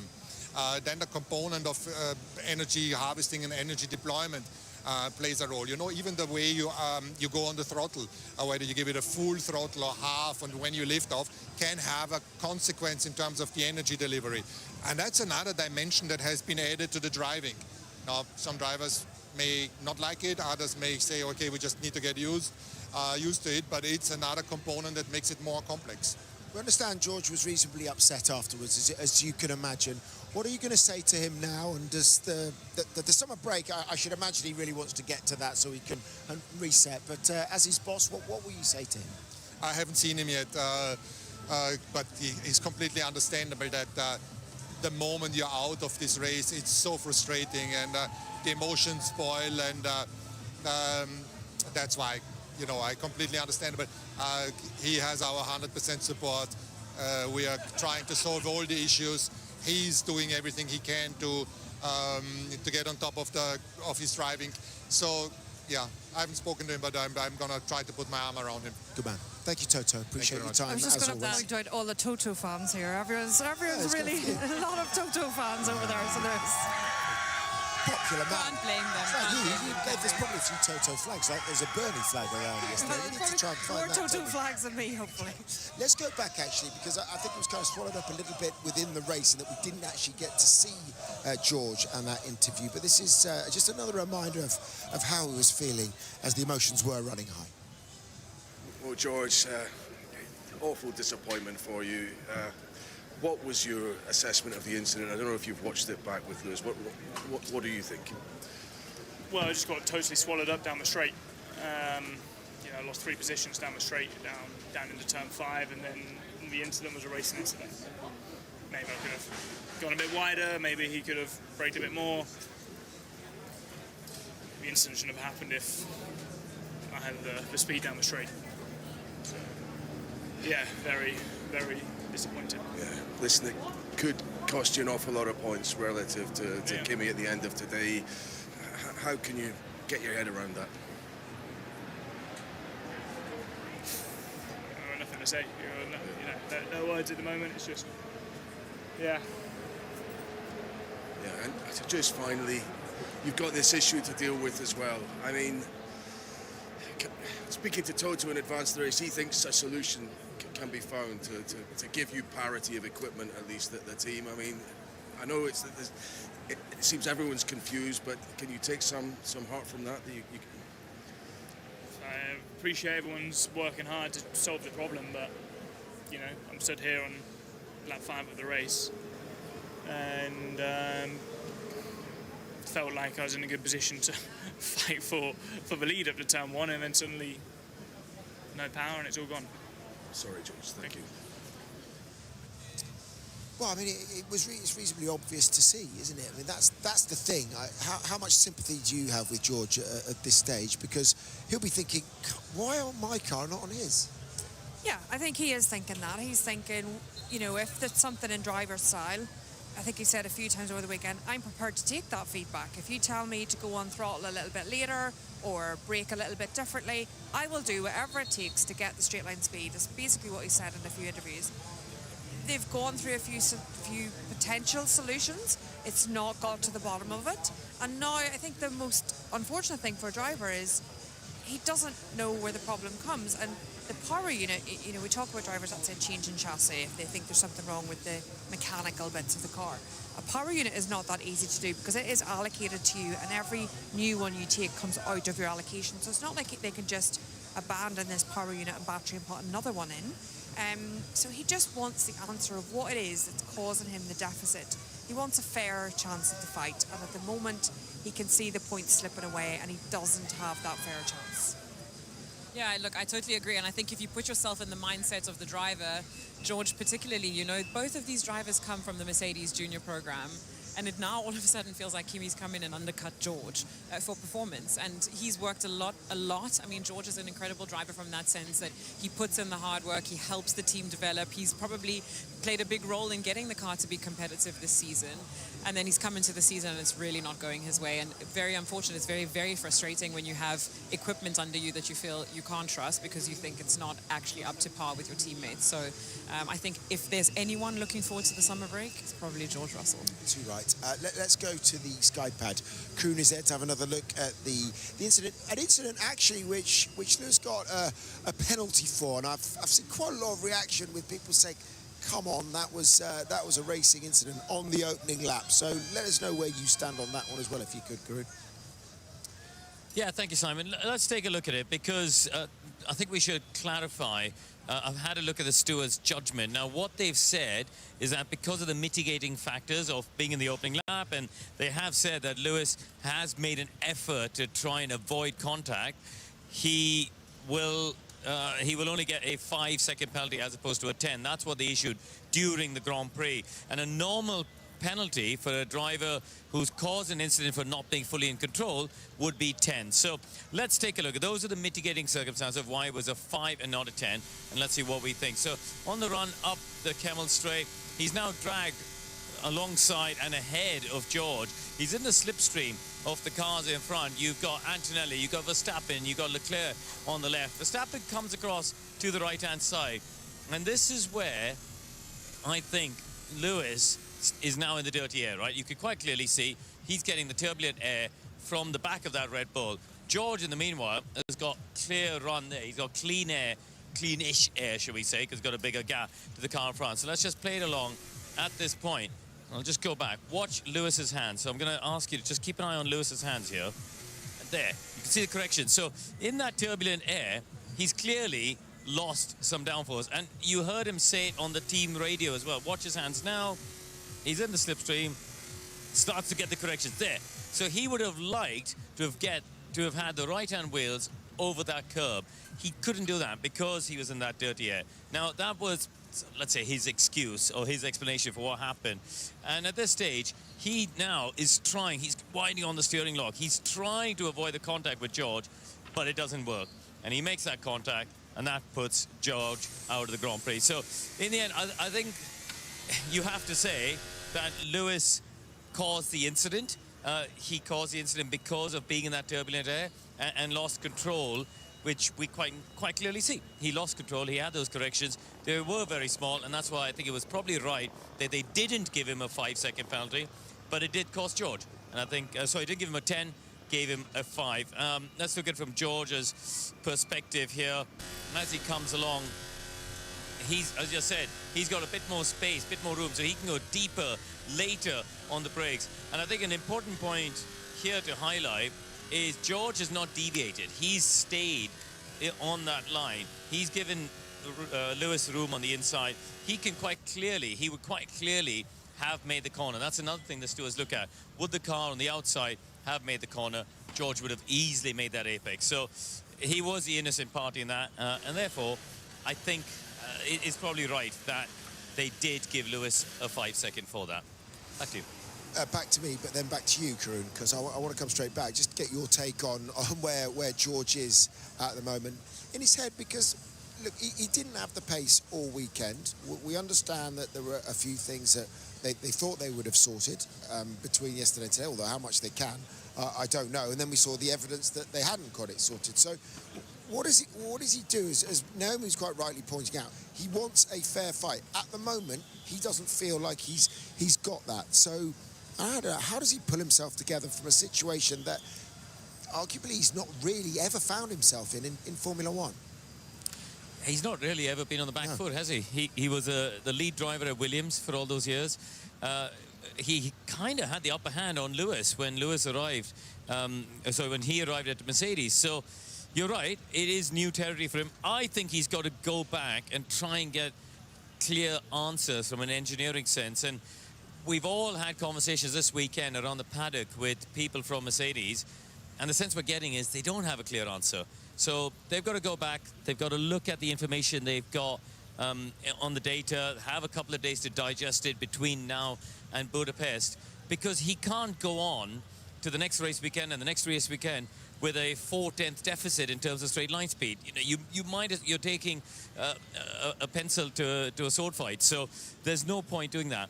He has got to get an answer, and if it means they have to change the power unit or change the battery or change something and take a penalty, then maybe they have to do that to try and clear away this doubt. Because as a racing driver, arriving at a weekend, having doubt in the package or the car you've got, whether you've got a fair fight, is an awful place to be. So he will be looking for clear engineering-led answers, I think. Thank you, Karun. Yeah, it's self-fulfilling prophecy, isn't it? It's kind of a negative spiral. If you haven't got the car, and you're getting DNFs like this, you start to lack a little bit of belief, and then it continues and continues and continues. So it's a very fair point, isn't it? If you can get the engineering issues sorted, then all of a sudden that's really going to help his psyche, you'd think. Yeah, and I think if they can just find one definitive thing that's causing the problem, change that, instantly he'll go into the weekend a little bit more positive. And you know, we spoke to Andrea Stella at the start of the race weekend, and he said it's very small differences in energy at one point might lead to a big difference in what we call lap time delta by the end of the straight. So it's really fine margins. You know, people at home are thinking it was 4/10, 5/10 to qualify. How can Mercedes not find 5/10? it's small differences that over a long lap like this are leading to what we see as big differences on track. Have another look at that actually at the Sky Pad with Karun. I think he's got the run from La Source. Just show us if you could. Yeah, sorry, it took a minute to dig it out, but our wonderful team in London have just found this on board. So riding on board with George off the line, you could see he saw the gap down the inside to try and sneak past Max. He had a little bit of a threat from Charles on the left. Got rid of that threat, but then look at his head. Just watch his head. He's watching the mirrors his whole time. He's in defense mode. His mind is in defense mode because he thinks he's a sitting duck. Now, you could argue that was the Mercedes strategy because if I go back, you could see just Antonelli as well. He was in defense mode, right? You watch this up ahead. This is Verstappen on the right, Antonelli on the left. So I think the Mercedes strategy was use less deployment on the run to Eau Rouge, and then after Radio, try and get it back. You could see Antonelli quite clearly gets it back straight away on Verstappen, but George is a sitting duck. He's had one Ferrari, then another Ferrari go past, and I think this is what he's frustrated about. This is what he said to Craig as well. He feels he shouldn't have been in that position. A, he feels he should have been in the front row of the grid. B, he feels he shouldn't have been in that position where he's had all of that threat on the run up from Radion. So yeah, that sort of illustrates and kind of underlines, I think, his frustration. Thank you, Karun. Yep, and as a result of that DNF, he's lost second place in the championship to Lewis Hamilton, who finished fourth and has moved to within 45 points of Kimi Antonelli. That's where he is in second place, whereas George, now 50 points behind. We'll get the thoughts of the seven-time world champion next. Well, we're going to wrap up our coverage as well as Antonelli. This is the championship running order then. Antonelli 204, Hamilton 159. I need my glasses off the desk to read this. Russell 154, so he now drops down to third.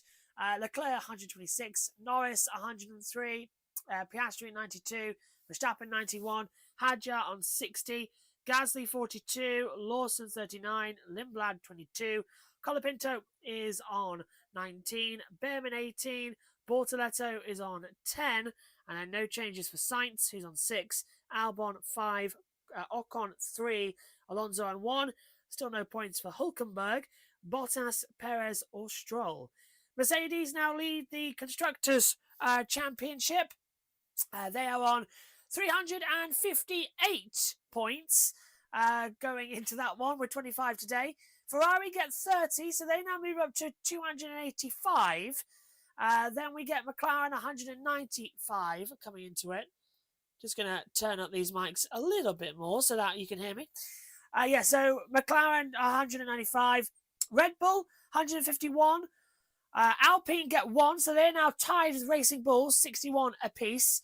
Haas, no points, they're on 21. Williams, no points on 11. Audi get 4 today. That puts them on 10, right in that battle for 8th. Aston Martin still on 1. And Cadillac, still surprisingly no points coming into today. Well, that's all we've got time for here on JB Motorsports. Join us in a couple of hours' time for the Indy Next race. That's at 6 o'clock British Summer Time.